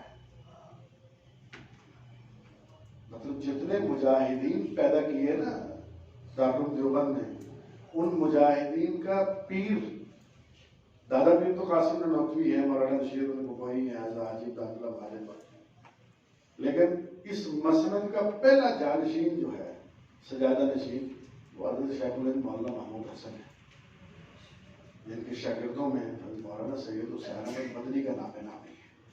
ہم سنتے ہیں تو ہمارا دل میں ٹھنڈک محسوس ہوتی ہے ان کے نام سے. مولانا اشرف علی تھانوی، کتنا عقلیات پر اور نقلیات پر کتنا زبردست ان کا کام ہے. ہمارے بزرگوں میں سب سے زیادہ الحاد پر اگر کسی نے تشکیک کے سوالات کے جواب دیے تو تھانوی ہے. ان کی کتاب آپ نوٹ کر لیں، احکام اسلام عقل کی نظر تھانوی. ٹھیک ہے، اس کو آپ پڑھیں، آپ کو اندازہ ہو جائے گا کہ ہر چیز کی لاجک بتائی ہے. بھائی نماز فرض کیوں ہے، روزہ فرض کیوں ہے؟ مسلمان کے لیے تو یہی جاننا ضروری ہے نا کہ اللہ نے فرض کر دی، اللہ نے کہا. لیکن جو نہیں مانتے پھر ان کو آپ کس طرح بتائیں گے؟ ان کو پھر عقل سے بتانا پڑے گا. ٹھیک ہے، مولانا انور شاہ کشمیری 100 دماغوں کا ایک انسان، مطلب 100 دماغ مل کر کے بھی عقل وہاں نہیں پہنچتی جہاں حضرت کشمیری کی عقل پہنچ گئی، جہاں ان کی قبولیت اور مقبولیت تھی. تو ہم نے تو ان کے حالات نہیں پڑھے ہوئے، ان کی زندگیاں نہیں پڑھی ہوئی. تو آپ نے کارل مارکس کو کیا پڑھنا ہے، آپ نے چرچل کو کیا پڑھنا ہے، آپ نے یہ جو رشیا کا انقلاب لانے والے ہیں ان کو کیا پڑھنا ہے. آپ نے یہ تو دنیا کا ایک حصہ ہے، نالج کی حد تک پتہ ہونا چاہیے کیا ہے. ہمیں تو گھر کے لوگوں کا نہیں پتا. ایک آدمی کو دادے کا نہیں پتا، باپ کا نہیں پتا، چچا کا نہیں پتا، پھوپھیوں کا نہیں پتا، اس کو پھر باہر کے لوگوں کی خبر ہوگی بھی تو کیا ہو. آپ کمپیریزن کس طرح کر سکیں، تقابل کس طرح کر سکیں گے اس چیز کا. اس لیے میرے بھائیوں، یہ جتنے بھی موضوعات ہیں جو آپ کو مشکل لگتے ہیں سننے میں، جو آپ کو سمجھنے میں مشکل لگتے ہیں، ہمارے بزرگوں نے کس طرح ان مسئلوں کو حل کیا ہوا ہے. آپ نے نام سنا ہے مولانا عبدالقادر رائے پوری رحمۃ اللہ علیہ. ہندوستان بھر میں سب سے بڑی خانقاہ ہے. زندگی کا کچھ شعبہ ایسا نہیں کہ اس سے متعلق آدمی ان سے قید نہ ہو. ہماری جماعت تو ساری کی ساری ان کی بیعت تھی. حضرت امیر شریعت کی پہلی بیعت پیران پیر حضرت پیر سید میر علی شاہ صاحب رحمۃ اللہ علیہ سے، ان کے آستانے سے فیض ہوا. ٹھیک ہے، اس کے بعد ان کی وفات کے بعد انہوں نے حضرت رائے پوری سے تعلق قائم کیا، اور حضرت رائے پوری کو تو مرشد حرام کہتے ہیں. اور بہت بڑی خانقاہ، بڑا کام. آپ نے پڑھی ہوگی کتاب، اگر نہیں پڑھی تو پڑھنی چاہیے. آپ بیتی حضرت شیخ الحدیث مولانا زکریا رحمۃ اللہ علیہ. میں نے رابعہ والے سال کو مطالعے کا جو ٹائم ہوتا تھا اس میں کتاب میں رکھ کے اس کو پڑھنا شروع کیا. کتاب ہی ایسی ہے کہ بندہ شروع کرتا ہے پھر ختم. ہمارے استاد ہوتے تھے مولانا عبد الرحمان جامی، آج کل وہ مظفر گڑھ میں حضور والے، تو انہوں نے مجھے ایک دفعہ پکڑ لیا. وہ مطالعے کے نگران ہوتے ہیں، کتاب انہوں نے دیکھی، انہوں نے کہا اور کسی کو نہ دسی، بس چپ کر کے پڑھنا. تو وہ لائبریری کے بھی انچارج تھے. وہ درسی نصابوں کے ساتھ غیر درسی نصاب کتابیں بھی مجھے دیتے رہتے تھے، چاہے یہ بھی پڑھ لو یہ بھی پڑھ لو. وہیں سے چسکا لگا. ٹھیک ہے، پہلی کتاب جو انہوں نے لائبریری سے نکال کر کے دی وہ سید ابو الحسن علی ندوی کی تھی، باجا سراغ زندگی. میں کتاب جاری کروانے کے لیے گیا، نصاب کی استادی نصاب یہ بھی رکھ دوں، میں نے درج کر لی، پڑھ لیتے اس کو واپس کر دیا. تو استاد اگر آپ کو اچھا مل جائے جو آپ کی لائن لینتھ ٹھیک کر دے، جس بالر کی لائن لینتھ ٹھیک ہوتی ہے نا، آپ کرکٹ کے شوقین ہوں گے، اس کو پھر وکٹیں لینے سے کوئی نہیں روک سکتا کہ آپ کی بال وہاں گرے جہاں گرنی چاہیے. تو یہ سب کچھ آپ کو ملے گا سیرت پڑھ کے، حضور نبی کریم صلی اللہ علیہ وسلم کے صحابہ کرام کے احوال اور آثار پڑھ کے، اور اس کے بعد اپنے بزرگوں کے احوال پڑھ کے۔ مولانا زکریا رحمۃ اللہ علیہ نے جس محبت کے ساتھ تذکرہ کیا ہے حضرت رائے پوری کا، حضرت مدنی کا، اس کا اگر آپ مطالعہ کریں تو اس میں ایسے حضرت رائے پوری آ رہے ہیں، حضرت مدنی جا رہے ہیں، سہارنپور میں آنا جانا لگا رہتا تھا مظاہر ہو کے۔ حضرت مدنی نے وہ انگریز مخالف تھے، تو ان کو کسی آدمی نے غالباً مولانا زکریا نے یا کسی آدمی نے ان کو ایک رومال دیا جو ولایتی رومال تھا۔ تو ہمارے یہاں تو باقاعدہ بتایا جاتا ہے نا کہ اگر اچھی جیکٹ پہن لیں تو یار یہ فلانا برانڈ ہے، مارکیٹ اسپینسر کی ہے، یہ یوکے سے آئی ہوئی ہے، میرے وہ چچا کا بیٹا وہاں رہتا ہے وہ لایا تھا۔ پوری بات ہم اس کی روایت پوری اسماء و رجال کے ساتھ بتاتے ہیں کہ اس طرح ہے۔ وہ ولایتی رومال حضرت مدنی کو دیا گفٹ، تو حضرت نے قبول کر لیا، نہیں یہ حضرت تھانوی نے دیا، حضرت تھانوی نے ان کو گفٹ کیا رومال، ولایتی تھا۔ حضرت مدنی نے چوم کر کے پاس رکھ لیا، انہوں نے کہا کہ آپ کا تحفہ ہے، محبت سے میں نے چوم کر قبول کر لیا، سر پہ نہیں باندھ سکتا کہ انگریز کی مل کا بنا ہوا ہے، ٹھیک ہے؟ تو دینے میں اس سے حضرت تھانوی کا رتبہ تو کم نہیں ہو جائے گا، ان کا ایک اپنا ذوق ہے، ان کا اپنا مزاج ہے، حضرت مدنی کا اپنا طرز ہے۔ انہوں نے مولانا زکریا رحمۃ اللہ علیہ کو کھدر کا سوٹ گفٹ کیا، تو ان کو پابندی یہ لگائی کہ یہ تم نے پہننا ہے ہمیشہ، اور آئندہ سے کھدر خرید کے پہننا۔ حضرت زکریا کیا پہنتے تھے؟ ململ، نفیس کپڑا، اور وہ کہتے تھے اس زمانے میں کہ جب بندے کی تنخواہ 25-26 روپے ہوتی تھی، تو مولانا زکریا کی اس سوٹ پر جو کھدر کا تھا، حضرت مدنی نے 125 روپے کی عطر کی شیشی مل دی تھی، ٹھیک ہے؟ کہتے میں نے اس کو اتنا معطر کر دیا ہے، ان کا ہاتھ ہی پھر گیا، اس سے بڑی کیا بات ہو سکتی ہے، عطر کی کیا حیثیت ان بزرگوں کے مقابلے۔ تو انہوں نے وہ سوٹ دیا ان کو، مولانا زکریا نے لکھا ہے، انہوں نے کہا کہ میں نے اس کو گھر رکھا ہوا ہے، تار کے ذریعے حضرت کی اطلاع آتی تھی، اب تو واٹس ایپ اور میسیجز آتے ہیں، پرانے وقتوں میں ڈاک خانے میں ایک تار آتی تھی، وہ ایک شارٹ میسیج ہوتا تھا پرنٹ، کہ آپ عموماً لوگوں کی فوری پر تار بھیجا جاتا تھا، لیکن جن لوگوں کو اس کا پتہ تھا وہ بھی اس کا استعمال کرتے تھے۔ کہتے حضرت کا تار آتا تھا کہ میں فلاں وقت میں پہنچوں گا، کبھی وہ اسٹیشن پر آتے تھے، کبھی مدرسے آ جاتے تھے، تو جب اطلاع آتی تو میں اس دن وہ جا کے سوٹ پہن لیتا اور حضرت کے سامنے اس طرح بیٹھتا جس طرح میں روزی پہنتا۔ ایک دن وہ بغیر اطلاع کے سیدھے دارالحدیث کے اندر آ گیا، میں نے تو ململ پہن کے بیٹھا ہوا مسلم پر تو حدیث پڑھا رہا تھا۔ حضرت مدنی نے دیکھا تو انہوں نے میرے گریبان میں ہاتھ ڈالا نا، تو میرے پوری قمیض تھلے والے کہنے تھے کرے تھا آج تیری چوری پکڑی گئی۔ ہمارے بزرگوں کا آپس میں یہ تعلق تھا محبت کا۔ تو حضرت رائے پوری رحمۃ اللہ علیہ کا میں ذکر کر رہا تھا، حضرت رائے پوری کی مجلس جو تھی وہ تو مطلب اس وقت کی سب سے بڑی خاندان، ان کے پاس ڈاکٹرز، انجینئر، سیاستدان، مولوی، تحریکی لوگ سارے کے سارے ان سے متعلق ہوتے تھے۔ تو خانقاہیں کیا ہوتی تھی؟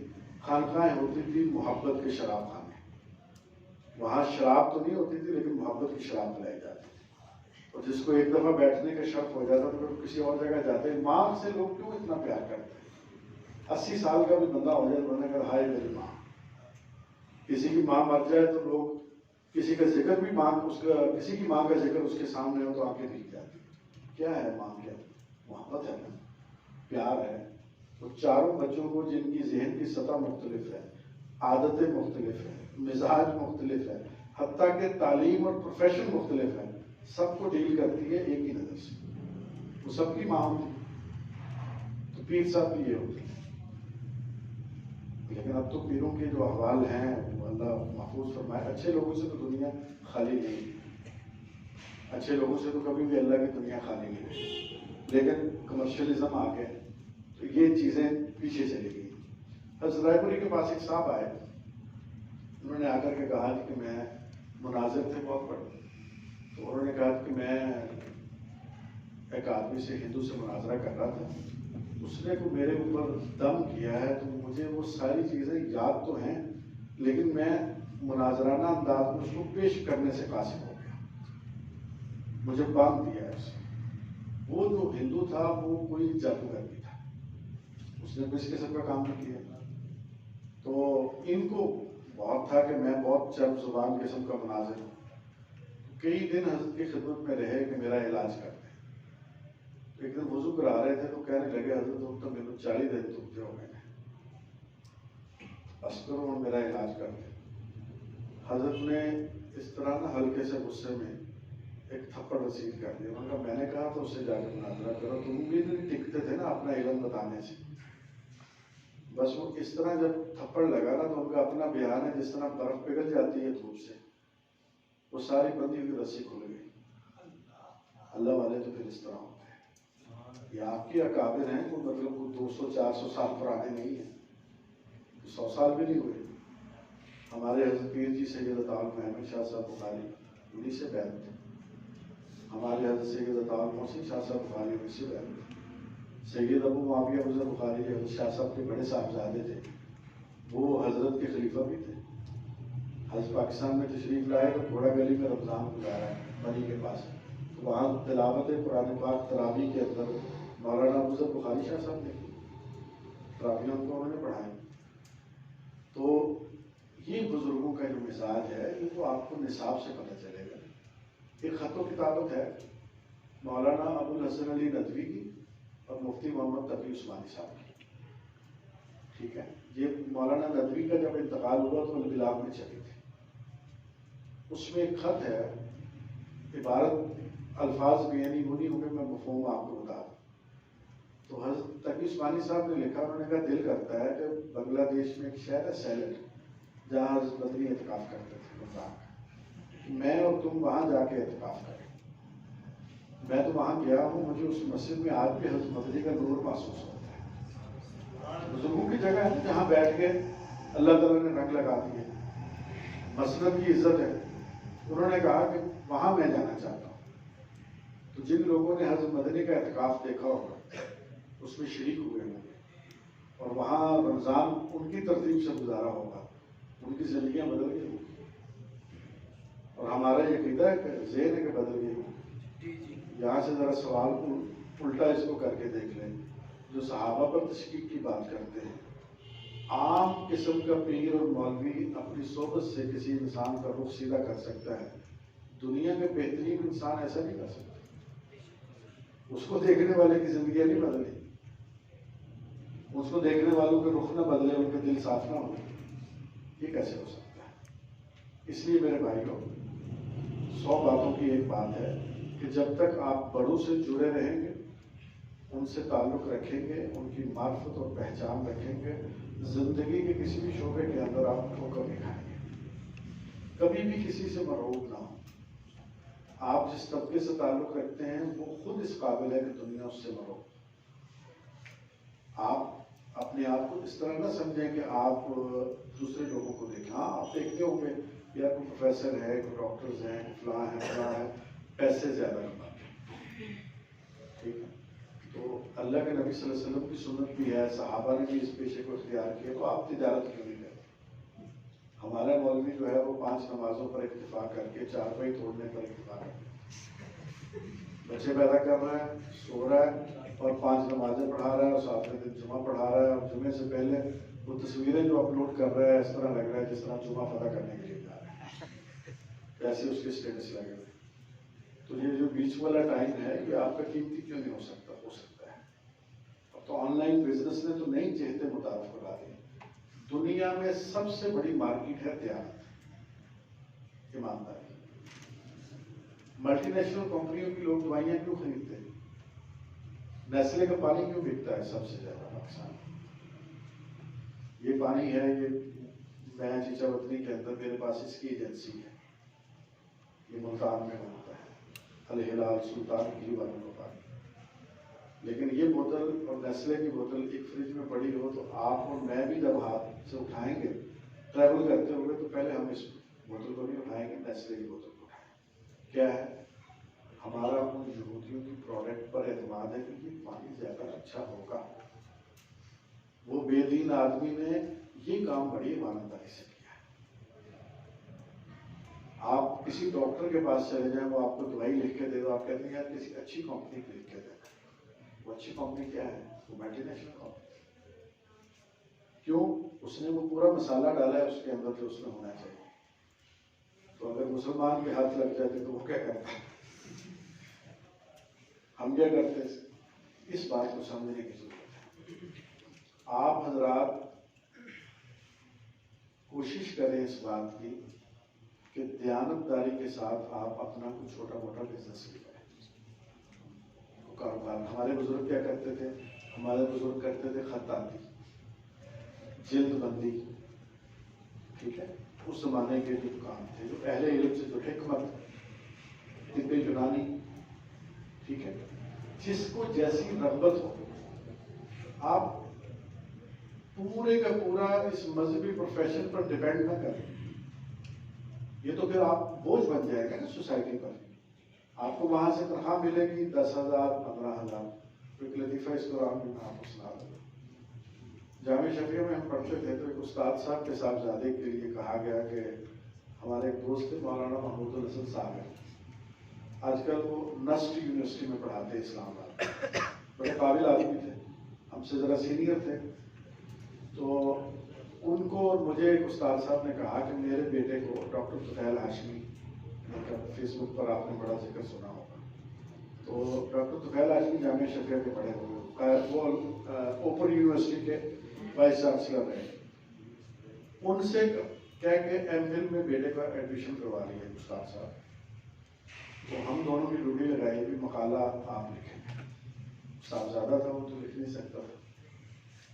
ساگر صاحب لکھتے تھے، میں اس کی پروف ریڈنگ کرتا تھا. اس کے بدلے میں مدرسے میں ایک کمرہ ملا ہوا تھا، سبق بھی وہ پڑھاتے تھے. تو کمرہ بھی ایک ملا ہوا تھا، 2 وقت کا کھانا بھی تھا، اسباق بھی پڑھاتے تھے اور صاحبزادے کی علمی خدمت بھی کرتے تھے. میرا تو اپنا گھر تھا الحمدللہ. میں تو صبح آتا تھا مدرسے میں پڑھنے کے لیے، شام کو گھر چلا جاتا تھا لاہور. میں نے ساگر صاحب نے جب ٹائم گزر گیا نا تو استادی سے درخواست کی. انہوں نے کہا جی کہ اگر آپ تھوڑا سا میرا وظیفہ بھی مقرر کر دیں تو مجھے جیب خرچ میں آسانی ہو جائے. استادی فرمانے لگے بڑے بے نیازی کے ماحول میں، کہتے بھائی آپ کو یہاں سے دعائیں بہت ملیں، دنیا تو ہم لوگوں کے پاس نہیں ہے، تو آپ کو دنیا داروں سے ملے گی. ساگر صاحب ہمارے بڑے لطیف آدمی تھے کہ تو ساری دعاؤں میں تھوڑی سی تخفیف کر دیں.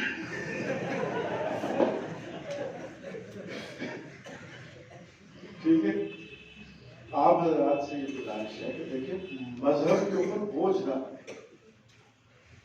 ایک مسجد کی کمیٹی ہے، ایک مدرسے کی انتظامیہ، پتہ یار مولوی صاحب کھاتے پیتے ہیں، مولوی صاحب کچھ اور کام بھی آتے ہیں. ان کو اگر ہم نے انسانوں کی طرح ڈیل نہ کیا تو ان کے لیے مسئلہ نہیں. ٹھیک ہے، آپ جاب کر سکتے ہیں جاب کریں، بزنس کر سکتے ہیں بزنس کریں، لیکن یہ بات یاد رکھیں دنیا میں آج بھی جتنی جس کی کریڈیبلٹی ہے اتنا بزنس کے اندر اس کا شیئر ہے. اور سب سے بڑی کریڈیبلٹی آپ کی دیانت، امانت ہے، جو آپ لوگوں کو نہیں پتا ہوگا، جس کا تو اور کس کو پتا ہوگا.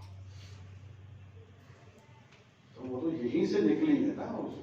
اسی کا تو ہم سبق لیتے ہیں مدرسے کے اندر. 9 10 سال 11 سال جو ہم پڑھتے ہیں، ہم اپنے اساتذہ سے کیا سیکھتے ہیں؟ یہی سب کچھ سیکھتے ہیں اور یہی بہترین سبق ہے. اس کو آپ کوشش کریں کہ آپ معاشرے کے کارآمد فرد بنیں.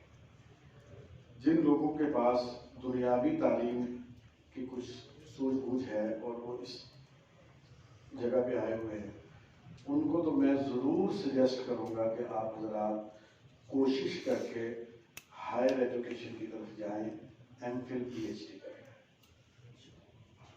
کم از کم. اور اس کو یہ نہ سمجھیں کہ یونیورسٹی کی تعلیم ہے. دیکھیں آپ ایم فل کر کے پی ایچ ڈی کر کے مدرسے میں تدریس بھی کر سکتے ہیں. ہمارے مدارس میں تحقیق اور ریسرچ کی وہ روایت اتنی مضبوط نہیں ہے جتنی بعض یونیورسٹیوں میں ہے. یہ میں معذرت کے ساتھ آپ سے عرض کروں. الحق ہے نا آپ کا رسالہ، الحق کا علمی لیول آج بھی وہی ہے کہ اسلامیہ یونیورسٹی پشاور کے M Phil P H D کرنے والے جو اسلامیات اور عربی پر M Phil P H D کرتے ہیں ان کا الگ سے استفادہ کرنا ضروری ہے، لیکن ایک ہی رسالہ ہے جس کی علمی اٹھان اس قدر مضبوط رکھی گئی۔ آپ حضرات سے میں ریکویسٹ کروں گا کہ آپ حضرات ضرور اس اپرچونٹی سے فائدہ اٹھائیں، اور اگر آپ کے پاس وفاق کی سند ہے اور دنیا کی تعلیم کمزور بھی ہے تو آپ پنجاب یونیورسٹی سے ایکویلنسی سرٹیفکیٹ لے لیں، ہائر ایجوکیشن کا تصدیق کرتا ہے ہمیں عربی یعنی اسلامیات کے برابر، اس پر بھی آپ M Phil P H D میں جا سکتے ہیں، مختلف ادارے آپ کو داخلہ دیتے ہیں۔ اور ایک کام اگر آپ کر لیں، امیر شریعت نے ایک بات کہی تھی، وہ تھی تو اور زبان میں لیکن میں اس کو کسی اور حوالے سے بتانا چاہتا ہوں۔ انہوں نے کہا تھا مجھے پشتو نہیں آتی، لیکن اگر مجھے پشتو آتی نا تو میں بدر صغیر میں انقلاب برپا کرتا تھا۔ یہ پٹھان جو ہے نا، ان کے دماغ میں کوئی چیز جاتی نہیں ہے، جو چلی جائے تو نکلتی، بڑے مضبوط لوگ ہیں، اور ان کا بزنس دیکھیں، ان کی سیاسی سوچ دیکھیں، ان سے آپ گفتگو کریں، وہ ایک مضبوط بنیاد پر کھڑے ہوتے ہیں۔ اور شاہ جی نے پاکستان بننے سے کئی سال پہلے کہہ دیا تھا، شمال مغربی ہندوستان میں ایک مسلمان ریاست بنتی دیکھا، یہی پاکستان جو بنی۔ انگریزی کا حبہ اتارے اپنے دماغ سے، اس کو بطور زبان ڈیل کریں، اور جس طرح گرامر پڑھ کے آپ عربی پڑھتے ہیں نا تو 9 سال میں نہ عربی آتی ہے نہ گرامر آتی ہے، اس کو ڈائریکٹ میتھڈ سے پڑھے گا۔ فیس بک کو کم وقت دیں، ٹویٹر کو کم وقت دیں، یہ ایک بیماری ہے۔ جن لوگوں نے اس کو ایجاد کیا ہے نا وہ اب اس کا ٹریٹمنٹ کر رہے ہیں۔ چائنا میں جو لوگ ایک خاص وقت سے زیادہ انٹرنیٹ دیکھتے ہیں کیونکہ وہاں حکومت کا تسلط ہے لوگوں کا، وہ لوگوں کے سیشن کروا رہی ہے نفسیات کے ماہرین سے کہ یہ بندہ پاگل ہو گیا اور 18 گھنٹے فون ہی دیکھتا رہتا ہے، اس کو اور کوئی کام ہی نہیں۔ ہم کیا کرتے ہیں، نماز سے نکلے تب اس کو دیکھ لیا، درسگاہ سے نکلے تب اس کو دیکھ لیا، اور پھر لائکس کتنے آگے ہیں، کامنٹس کتنے آگے ہیں، اور کس نے کیا لکھا ہے، اور موبائلس کیا چل رہی ہے، یہ ساری اس پہ ہمارا وقت ضائع ہوتا ہے۔ آپ دیکھیں آن لائن بہت سارے انسٹیٹیوشن ہیں جو آپ کو لینگویج سکھاتے ہیں، آپ اپنی عربی بہتر کریں سب سے پہلے۔ اگر پڑھ رہے ہیں، تعلیم ختم نہیں ہوئی تو ابھی آپ کے پاس وقت ہے۔ میں الحمدللہ ثانیہ کے درجے سے عربی زبان میں پرچے حل کر رہا تھا، میرا کوئی کمال نہیں تھا، ہمارے استادوں کے جوتے بڑے مضبوط تھے، سید مشتاق شاہ صاحب،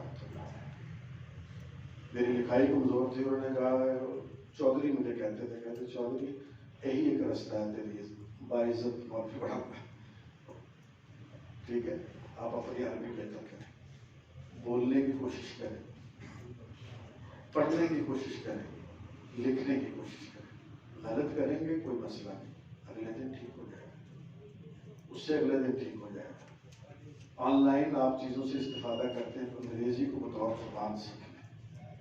کسی بھی زبان کے اندر کسی آدمی کو 500 جملے آتے ہوں، 500، اس کو اس زبان کا بہت بڑا ادیب سمجھا جاتا ہے، اور کسی کو 250 آتے ہوں تو اس کے علم کا بھرم رہ جاتا ہے، اور کسی کو 150 آتے ہوں تو وہ بہترین گزارا کر لیتا ہے۔ 365 دن ہوتے ہیں سال میں، آپ 2 دن میں ایک جملہ نہیں سیکھ سکتے۔ کیا کر رہے ہو، کہاں جا رہے ہو، کس طرف بیٹھے ہو، کیا، یہ ایک ایسی چیز ہے کہ جب آپ کو بولنی آ جائے گی، آپ کو پڑھنی آ جائے گی، دنیا آپ کے سامنے جو پہاڑ کی طرح کھڑی ہوئی ہے نا وہ رائی کا پہاڑ بن جائے گی۔ دنیا میں جتنا بھی کاروبار آپ نے کرنا ہے وہ سارے کا سارا آپ نے انگریزی زبان کے اندر ہی کرنا ہے۔ آپ بالفرض یہاں سے کوئی چیز پیک کر رہے ہیں، ڈرائی فروٹ پیک کر رہے ہیں فار ایگزامپل، آپ چاہتے ہیں کہ یار میرا ڈرائی فروٹ سوئٹزرلینڈ کے اندر بھی بکے، تو ان کو ای میل آپ انگریزی میں لکھ کے بھیجیں گے، اردو والی تو وہ نہیں پڑھے گا، اور یہ جو ٹرانسلیٹر سے ہم فائدہ اٹھاتے ہیں وہ تو زبان کا کچھ کا کچھ ہو جاتا ہے کہ آپ بول رہے ہوتے ہیں وہ کچھ اور ٹائپ کر رہا ہوتا ہے۔ اس لیے حضرت مولانا عبید اللہ سندھی، ان کا ایک مقولہ ہے، انہوں نے کہا تھا کہ میں نے کبھی 20-25 دن سے زیادہ نہیں لگائے کسی زبان کے سیکھنے، 25 سال کی ان کی جلا وطنی ہے، اور جس ملک میں رہے ہر ملک کی زبان جانتے ہیں۔ آپ کے اکابرین میں بہت سارے لوگ ان کے حوالے سے سین ان کا کلیئر نہیں ہے. ان کا ذہن اس لیے کلیئر نہیں ہے کہ نہ انہوں نے حضرت سندھی کو پڑھا ہے، نہ انہوں نے حضرت سندھی کے استاد حضرت شیخ الہند کو پڑھا ہے. میں کتاب بتاتا ہوں آپ کو، آپ پڑھیں. مولانا مناظر حسن گیلانی ہمارے اکابرین میں، ان کی کتاب ہے احاطہ دارالعلوم میں بیتے ہوئے دن، دارالعلوم دیوبند مرکز علم و عرفان، ہندوستان میں سب سے مضبوط مرکز علم، سب سے بڑی مضبوط روایت اس ادارے کی. اور بھی ہیں الراسی والائی، لیکن دارالعلوم دیوبند کا اپنا ہی مقام ہے. تو دارالعلوم دیوبند میں جو ان کا وقت گزرا ہے نا، اس پر انہوں نے اپنی یادداشتیں لکھی. اس میں ایک واقعہ لکھا ہے، کہتے ہیں کہ حضرت سندھی کے حوالے سے زیر لب بہت ساری باتیں ہوتی ہیں. مولانا محمود حسن سے کوئی باتیں نہیں کرتا تھا، لیکن حضرت سے باتیں لوگ آپس میں ڈسکس کرتے تھے. یار یہ حضرت سندھی کیا ہے؟ حضرت سندھی تھے حریت پسند، اور ان کو ڈپیوٹ کیا تھا شیخ الہند نے ڈیوٹیوں پر. تو وہ اس کام کے تقاضوں کے مطابق ان کا عمل دخل ہوتا تھا سارا. تو حضرت سندھی کے بارے میں کہتے میرے ذہن میں اشکال آیا، تو میں نے کہا استاد جی سے پوچھ لوں. تو میں چلا گیا، میں نے حضرت سے کہا کہ میں نے آپ سے کوئی بات کرنی ہے. تو انہوں نے کہا کہ زور کے بعد تو سبق ہوتا ہے نا، تو نماز کے فوری بعد کمرے میں آ جانا، سبق سے پہلے بات کر لینا. آپ کو پتہ ہی آدھے گھنٹے کا وقفہ ہوتا ہے زور کی نماز اور سبق کے درمیان. اب تازہ دلیل تو مجھے نہیں پتا، ہمارے زمانے میں آدھا گھنٹہ لگ جاتا. کہتے میں چلا گیا، حضرت شیخ الہند نے کہا کہ دروازہ بند کر. دروازہ بند کر. استاد تھے، وہ سمجھتے تھے. کہتے میں نے کہا حضرت مجھے آپ سے مولانا سندھی، کہتے میں نے اتنا ہی بولا. حضرت تکیہ لگا کے بیٹھے تو اٹھ کے بیٹھ گئے. کہتے بھائی مولانا مجھے بات سمجھ میں آ رہی. میرے استاد مولانا قاسم نانوتوی رحمۃ اللہ علیہ نے یہ مدرسہ جب قائم کیا تھا تو دعا کی تھی کہ اللہ اس کو 50 سال تک قائم رکھے تاکہ ہم اپنے اہداف حاصل کریں. 50 سال کا ٹارگٹ انہوں نے رکھا تھا، اس سوچ کو ترویج دینے کے لیے جس میں یہ مدرسہ بنایا جا رہا تھا. کس نے؟ مولانا قاسم نانوتوی نے، حجت الاسلام. کہتے 50 سال ہو گئے، یہ کل کا بند ہوتا آج بند ہو جائے، دوبارہ مولانا سندھی کے بارے میں مجھ سے بات نہ کریں. پورا مدرسہ دارالعلوم دیوبند کا بند کر رہے ہیں کچھ شہر میں، اور بات نہیں سننا چاہ رہے اپنی شکل پر. کس درجے اونچا مقام ہوگا. 7 سال وہ کابل میں رہے ہیں، اور کابل میں جاتے تیسرا چوتھا ہفتہ تھا تو بادشاہ کے ساتھ اس کی ٹیبل پر بیٹھ کر کھانا کھاتے تھے. کوئی لیاقت تو ہوگی اس کے اندر. اور یہ بادشاہ وہ تھا جس نے مرزا قادیانی نے بھی خطوط لکھے تھے بادشاہوں کو. تو امیر امان اللہ کو تو اس نے خط لکھا تھا، اس نے فارغ کر دیا. مدعی نبوت کا تو پھر یہی حال ہوتا ہے. اور یہ مولانا سندھی ایک واقعہ اور میں آپ کو سنا دوں. کہہ رہے ہیں کہ دارالعلوم دیوبند کے اطراف میں، دیوبند شہر میں شیخ الہند نے کچھ مکانات لیے ہوئے تھے. وہاں وہ لوگ آ کے ٹھہرتے تھے جو مسلمان نہیں تھے لیکن آزادی کی تحریک میں شامل تھے. ہندو تھے، سکھ تھے، پارسی تھے، اور لوگ ان کا کاز اس لحاظ سے متفق تھا کہ ہم نے انگریز سے آزادی حاصل کر لی، لیکن مسلمان نہیں تھے. اس سے آپ اندازہ کریں کہ حضرت شیخ الہند کا ویژن کتنا زبردست تھا. انہوں نے کہا مکانات کرائے پر لیے تھے، مجھے انہوں نے ڈیوٹی سونپی تھی. مہمان آتے تھے، میں ان کو ٹھہراتا تھا، وہ حضرت سے ملاقاتیں کرتے، سوالات کرتے، نئی حکمت عملی ترتیب دیتے، اور وہ سبق لے کر آگے چلے جاتے. وہ بھی حضرت کے دل دادا تھے، مسلمان نہیں تھے. کہتے کسی کے لیے میں حقہ گرم کر رہا ہوتا، کسی کے لیے بیڑی بنا رہا ہوتا. سگریٹ کی جو پہلی شکل ہے بیڑی، جو درخت کے پتے میں تمباکو ٹھوس کر کے بنائی جاتی ہے، وہ بناتا. کسی کے لیے میں نسوار بناتا، کئیوں کی موٹی چاپی کرتا، کسی کے سر میں تیل لگا رہا، کسی کے بازو دبا رہا. امام انقلاب مولانا عبید اللہ سندھی یہ میں کام کرتا تھا. کیوں؟ میرے استاد نے مجھے کہا تھا کہ یہ بھی حریت پسند ہے، ان کی خدمت کرو. میں ان کی خدمت کرتا تھا. ساتھ ہی میرے استاد نے کہا تھا بس خود ہی وہاں آنا جانا کسی صوفی کو مت لیتا ہے. ٹھیک ہے، کیونکہ ان کو یہ بات سمجھ میں نہیں آئے گی. حکمت عملی ہوتی ہے. اور شیخ الہند کی فکر کتنی مضبوط تھی. کہ جب وہ رہا ہو کے آئے مالٹا سے، ہم نے تو یہی سنا اسیر مالٹا، اور ترجمہ قرآن لکھا وہاں پر، جس کی تفسیر مولانا شبیر احمد عثمانی نے لکھی. تو جب وہ رہا ہو کر کے آئے تو ممبئی کے اندر اترے وہ بندرگاہ سے، اور اس جلوس کے اندر ہندوستان بھر کا کوئی بڑا آدمی ایسا نہیں تھا جو اس جلوس میں شامل تھا. حکیم اجمل خان، ڈاکٹر ذاکر، بڑے بڑے لوگ اس ہندوستان کے، مسلم کیا غیر مسلم کیا، شیخ الہند کی رہائی کے جلوس میں شامل تھے. کسی نے نعرہ لگا دیا شیخ الہند کی جے ہو، جس طرح ہم کہتے ہیں شیخ الہند زندہ باد. کسی نے نعرہ لگا دیا شیخ الہند کی جے ہو، نہیں روکے. کہتے ہیں کہ تم میں جیکارے کب سے بجنے لگے؟ میں تو نعرہ تکبیر چھوڑ کے گیا تھا. مولانا محمود حسن، اپنی سوچ کتنی ان کی پختہ تھی. اور ایک واقعہ اور سنا تو حضرت مدنی نے اپنی سیاسی ڈائری میں لکھا ہے، 28 اردو میں چھپی. ابو سلمان شاہ جہان پوری نے لکھی، وہ آپ پڑھے. 28 جلدوں کا نام سن کے آپ حضرات پریشان ہو گئے. حضرت مدنی کی سیاسی ڈائری. انہوں نے کہا جب ہم قید ہو کے جا رہے تھے تو بحری جہاز کے اندر ترک فوجی تھے، ان کو بھی قید کیا کیونکہ ترکی کی خلافت ختم ہوئی تھی، ان کے فوجیوں کو بھی قید کیا. جب شام ہوتی نا، وہ ترک فوجی پرات بجاتے تھے، اپنی زبان میں کو گیت گاتے تھے اور ناچتے تھے قیدی، تھے مسلمان جن کے لیے یہاں پر تحریک خلافت اٹھائی گئی، اور اس کا ہماری تاریخ میں ایک بڑا اہم حصہ ہے تحریک خلافت کا. ٹھیک ہے، ہماری عورتوں نے زیور تک دان کر دیے. ترکی کا بادشاہ آیا تھا نا پاکستان میں، تو اس نے پارلیمنٹ سے تقریر کرتے ہوئے کہا تھا کہ ہم تم کو نہیں بھول سکتے، تمہاری ماؤں نے ہماری خلافت بچانے کے لیے اپنے زیور دیے. یہ اردگان جب پاکستان آئے تھے تو انہوں نے یہاں پارلیمنٹ میں تقریر میں یہ بات کہی. تو گانا بجانا کرتے، ناچتے، خوشی کرتے. حضرت مدنی کہتے ہیں کہ میں نے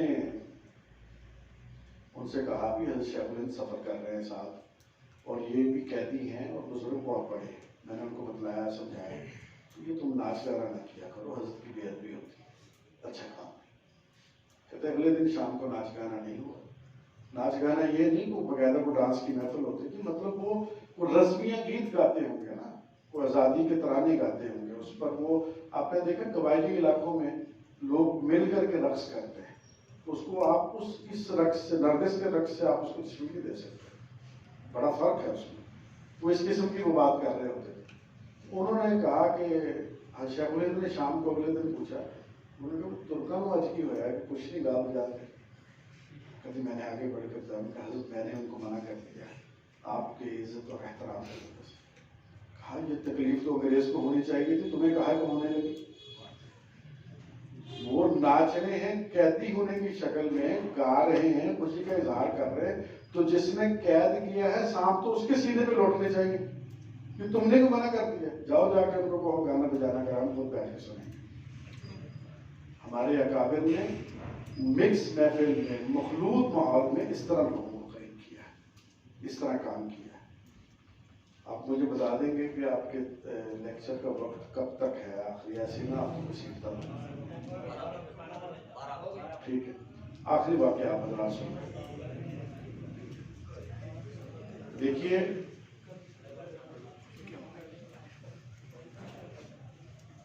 جلدی چھٹی دے دیں.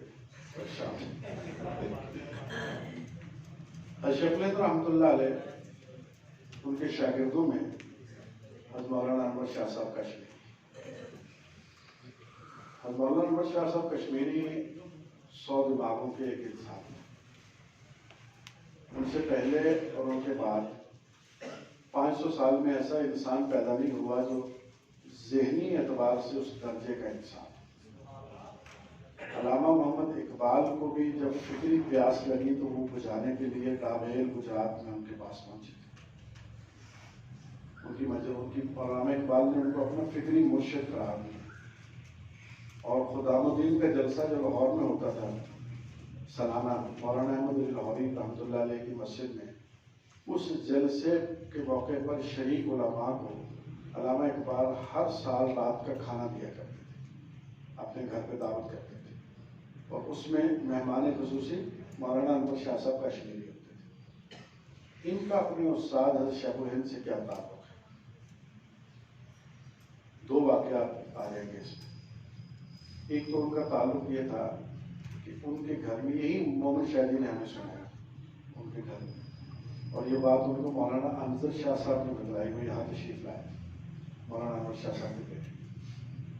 انہوں نے کہا کہ ہماری والدہ نے والد صاحب کے کمرے کے اندر چارپائی کا رخ تبدیل کر دیا.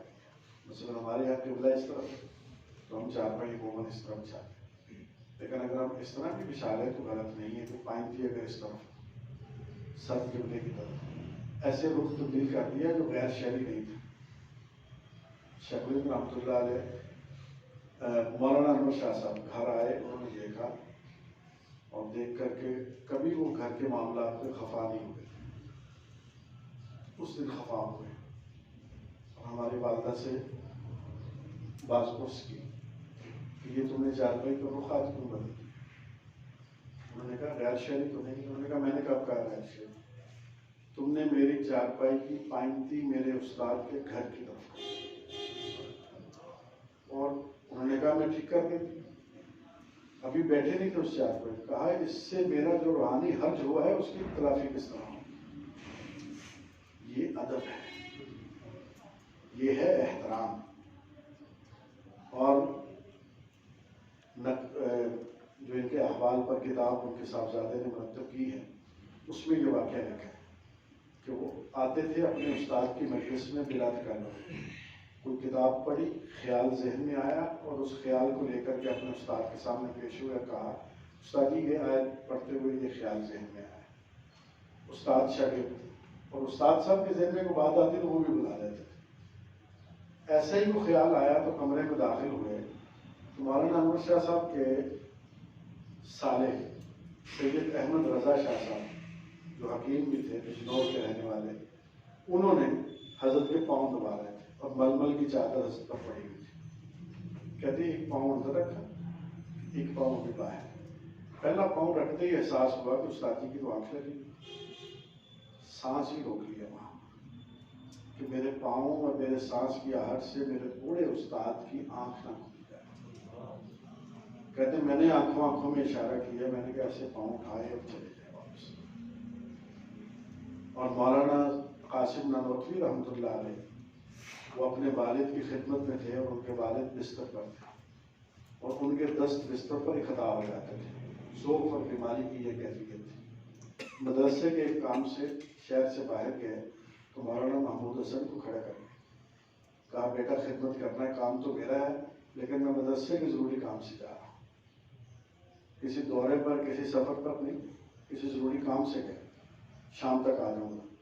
جب واپس آئے نا تو حضرت شیخ الہند رحمۃ اللہ علیہ نے وہ غلاظت جو بستر پر بکھر گئی تھی اپنے ہاتھوں سے اس طرح اٹھا کے صاف کر رہے تھے. تو مولانا قاسم نانوتوی کمرے میں داخل ہوئے تو ایسے ٹھٹک کے رہ گئے اور دیوار کے ساتھ رہ گئے اور آنکھوں سے آنسو رواں ہو گئے. یہ کرتی ہی سب نے لکھا ہے, آنکھوں سے آنسو رواں ہو گئے اور اس لمحے ہاتھ اٹھایا اور کہا یا اللہ محمود حسن کے ہاتھوں کی لاج رکھ لے. اس طرح بنے حضرت شیخ الہند. استاد کی اتنی بڑی دعا پیچھے تھی. استادوں سے بدتمیزی نہ کریں, ان کے بارے میں تبصرے نہ کریں. ان سے لے سکتے ہیں تو علم لیں یا دعائیں لیں, ادروائز بد دعا نہ لیں. استاد کی نظر میں اس طرح رہیں کہ 30 سال بعد بھی ملاقات ہو تو مسکراہٹوں کا تبادلہ ہو. یہ نہ ہو کہ استاد سوچیں گے تو وہی ناہن جا رہے, اس طرح نہ کریں. آخری باتیں جماعت سے متعلق جو میں نے آپ سے عرض کرنی تھی. دیکھیے مجلس احرار اسلام تقریباً 100 سال ہونے کو ہے.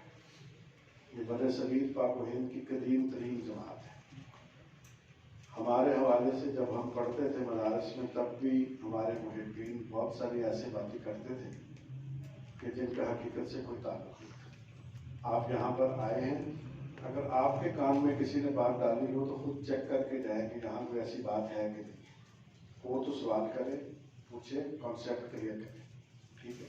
نہیں ہو تو پھر پروپیگنڈے کو نظر انداز کرے. ہماری جماعت میں آزادی سے پہلے آزادی کی جنگ لڑی, اور پنجاب میں ہم سے بڑھ کر کو حریت پسند نہیں تھا، پنجاب میں احرار سے بڑھ کر کو انگریز کا مخالف نہیں تھا، پنجاب میں احرار نے ہی لوگوں کو یہ جرأت دی کہ انگریز اور اس کے ذلہ خاروں کے سامنے ایک عام آدمی ریڑھی لگانے والا، بیلچے سے مزدوری کرنے والا بھی سینہ تان کے کھڑا ہو سکتا ہے اور اس کی بھی اپنی کوئی سیاسی فکر ہو سکتی ہے۔ یہ احرار کا کریڈٹ ہے۔ پاکستان بننے کے بعد حضرت امیر شریعت نے سیاسیات سے علیحدگی اختیار کر لی تو تحفظ ختم نبوت کا کام سنبھالا۔ تو پاکستان بننے کو ابھی 5-6 برس ہی ہوئے تھے کہ 1953 کی تحریک چلائی، 13,000 کے قریب لوگ اس میں اسی ملک کے اندر مارے گئے۔ ماشاء اللہ کا دور تھا، 13,000 کے قریب لوگ شہید ہوئے اس کے اندر۔ اور یہ حضرت امیر شریعت کی کرامت تھی کہ پورے ملک میں کراچی سے لے کر چترال تک کوئی جماعت ایسی نہیں تھی کہ جو تحریک ختم نبوت کی پشت پر اور اسٹیج پر نہ ہو۔ سارے طبقات کو ایک جگہ اکٹھا کیا، ماں سوائے انگریز کے نوکروں کو، اور یہ تحریک برپا کی۔ تحریک وہ مقاصد وقتی طور پر نہیں حاصل کر سکی جو ہونے چاہیے تھے۔ شاہ جی نے فرما دیا تھا کہ میں نے ایک ٹائم بم فٹ کر دیا، کبھی نہ کبھی اپنے وقت پر آ کر کے پھٹے گا۔ وہ 1974 میں پھٹا اور پاکستان کی پارلیمنٹ نے اتفاقی طور پر قادیانیوں کو دائرہ اسلام سے خارج قرار دیا اور آئین کا حصہ بن گئی یہ چیز۔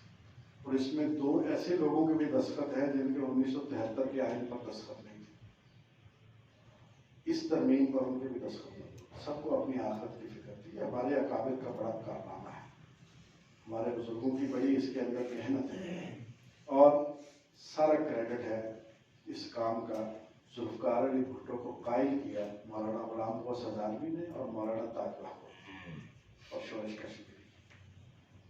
پردے کے پیچھے ذہن سازی بھٹو کی اس بات پر کی، تیار کیا اس کو سب سے پہلے شورش کشمیری۔ شورش کشمیری بدترین مخالف تھے بھٹو کے، اور بھٹو ان کے بدترین مخالف تھے، اور بھٹو کے پاس بیٹھ کر کے انہوں نے التجا پیش کی اپنی، اور ان کو اس بات پر لایا۔ بھٹو کا آخری الفاظ ان سے یہ تھے، بھٹو نے کہا کہ شورش آدمی شو، تمہیں یقین ہے کہ یہ جو باتیں تم کر رہے ہو قادیانی اسی طرح؟ انہوں نے کہا۔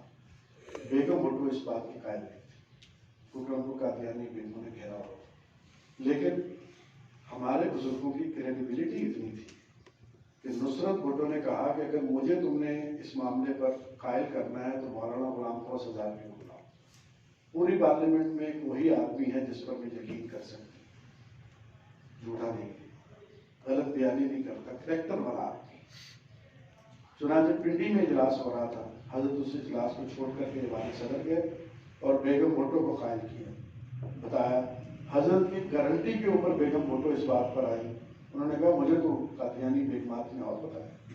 جب انہوں نے صورتحال کلیئر کی، یہ پیچھے پوری گراؤنڈ بنی، میدان میں لوگوں نے تحریک چلائی، نتیجے میں پارلیمنٹ کو پھر ایسا اقدام اٹھانا پڑا۔ مجلس احرار اسلام انتخابی سیاست سے بالکل الگ ہے۔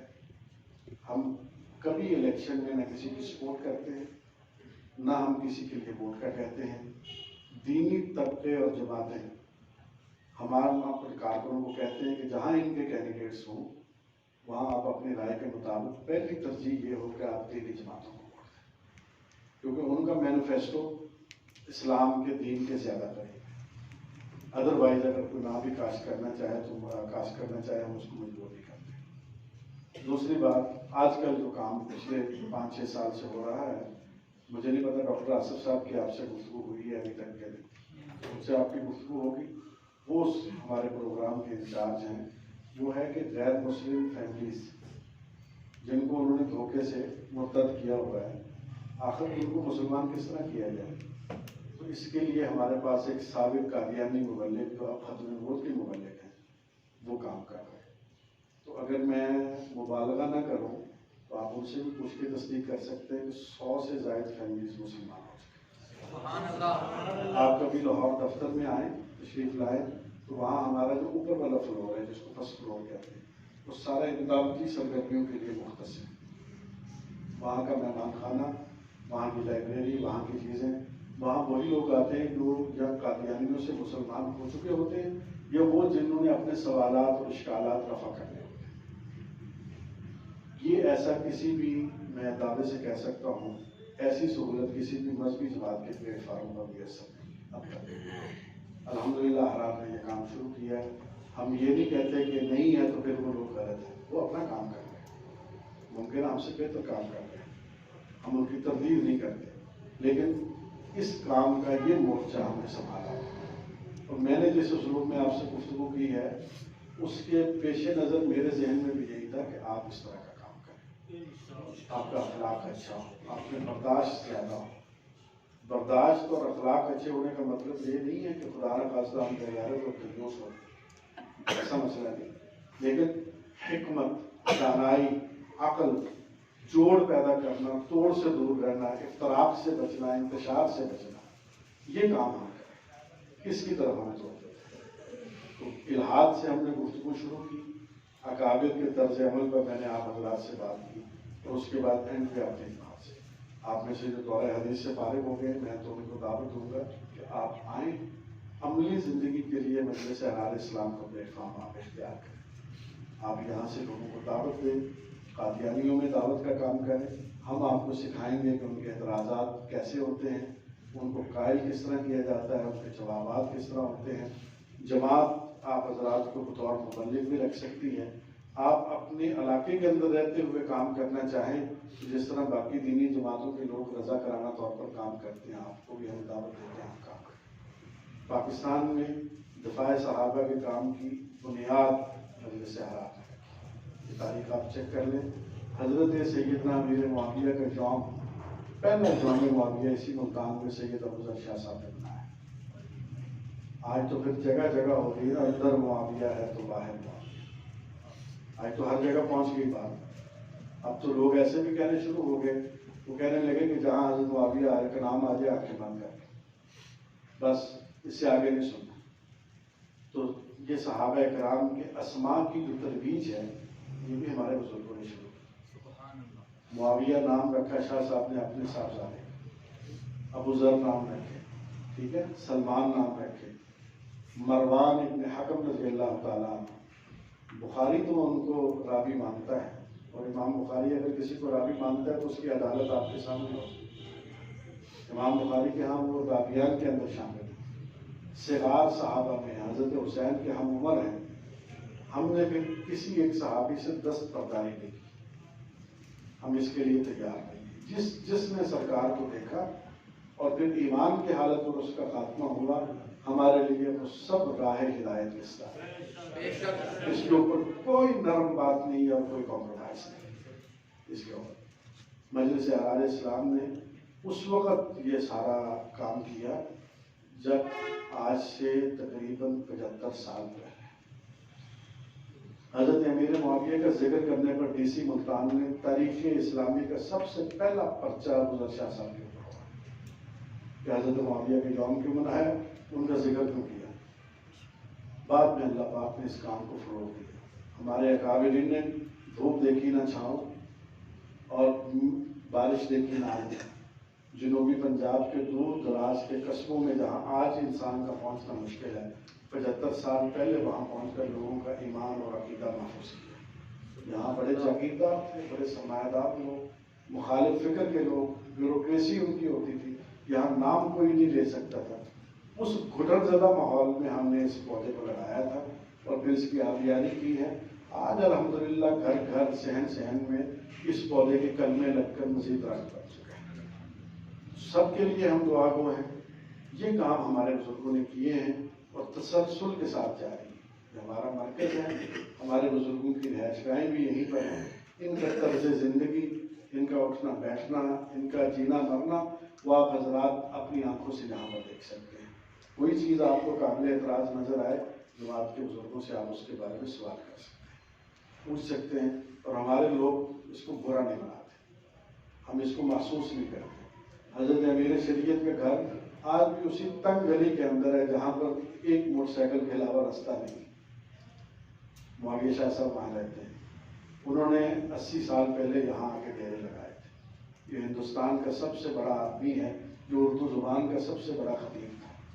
جس کی تقریر سننے کے لیے گاندھی اور نہرو رک جایا کرتے تھے، ٹھیک ہے، اور جس نے ایک زمانے کو متاثر کیا، ایک دنیا اس کے نام کی معترف ہے، لیکن کریڈٹ نہیں لیا۔ تحریک آزادی میں چاہتے تو اپنا کریڈٹ لے سکتے تھے۔ ڈی سی ملتان نے کہا تھا، عبدالرب بیشتر صاحب آئے، انہوں نے کہا ملتان کی جس کوٹھی پر آپ ہاتھ رکھیں گے میں آپ کو الاٹ کر دیتا ہوں، کیونکہ ہندو سکھ بھاگ چکے تھے، یہ خالی تھی جگہ۔ شاہ صاحب نے کہا نہیں، اس وقت یہ مڈ سے بنا ہوا، گارے سے بنا ہوا کچا مکان تھا، کرائے پر آ کر کے اس کو اختیار کیا، اور پھر بعد میں ابوذر شاہ صاحب کے زمانے میں اس کو خریدا گیا۔ بس سادگی، شجاعت، دلیری اور بہادری ہمارے بزرگوں کی پہچان ہے۔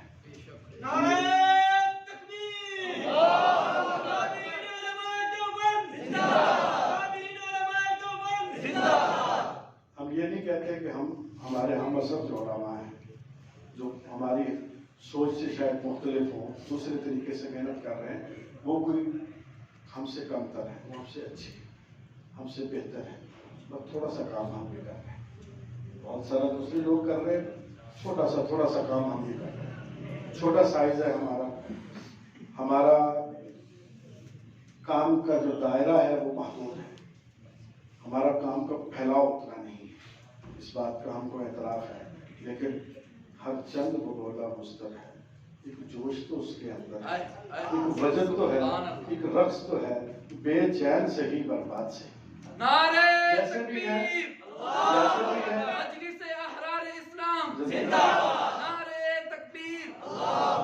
جیسے بھی ہیں آپ حضرات کے سامنے ہیں، کمیاں کوتاہیاں ہر جگہ ہوتی ہیں، کھٹا میٹھا یہاں بھی ہوگا، ہمارے ساتھ بھی چلتا رہتا ہے، لیکن کوئی ایسی بات آپ کو نہیں ملے گی کہ جو آپ کو ہمارے ساتھ قدم ملانے سے روک سکے۔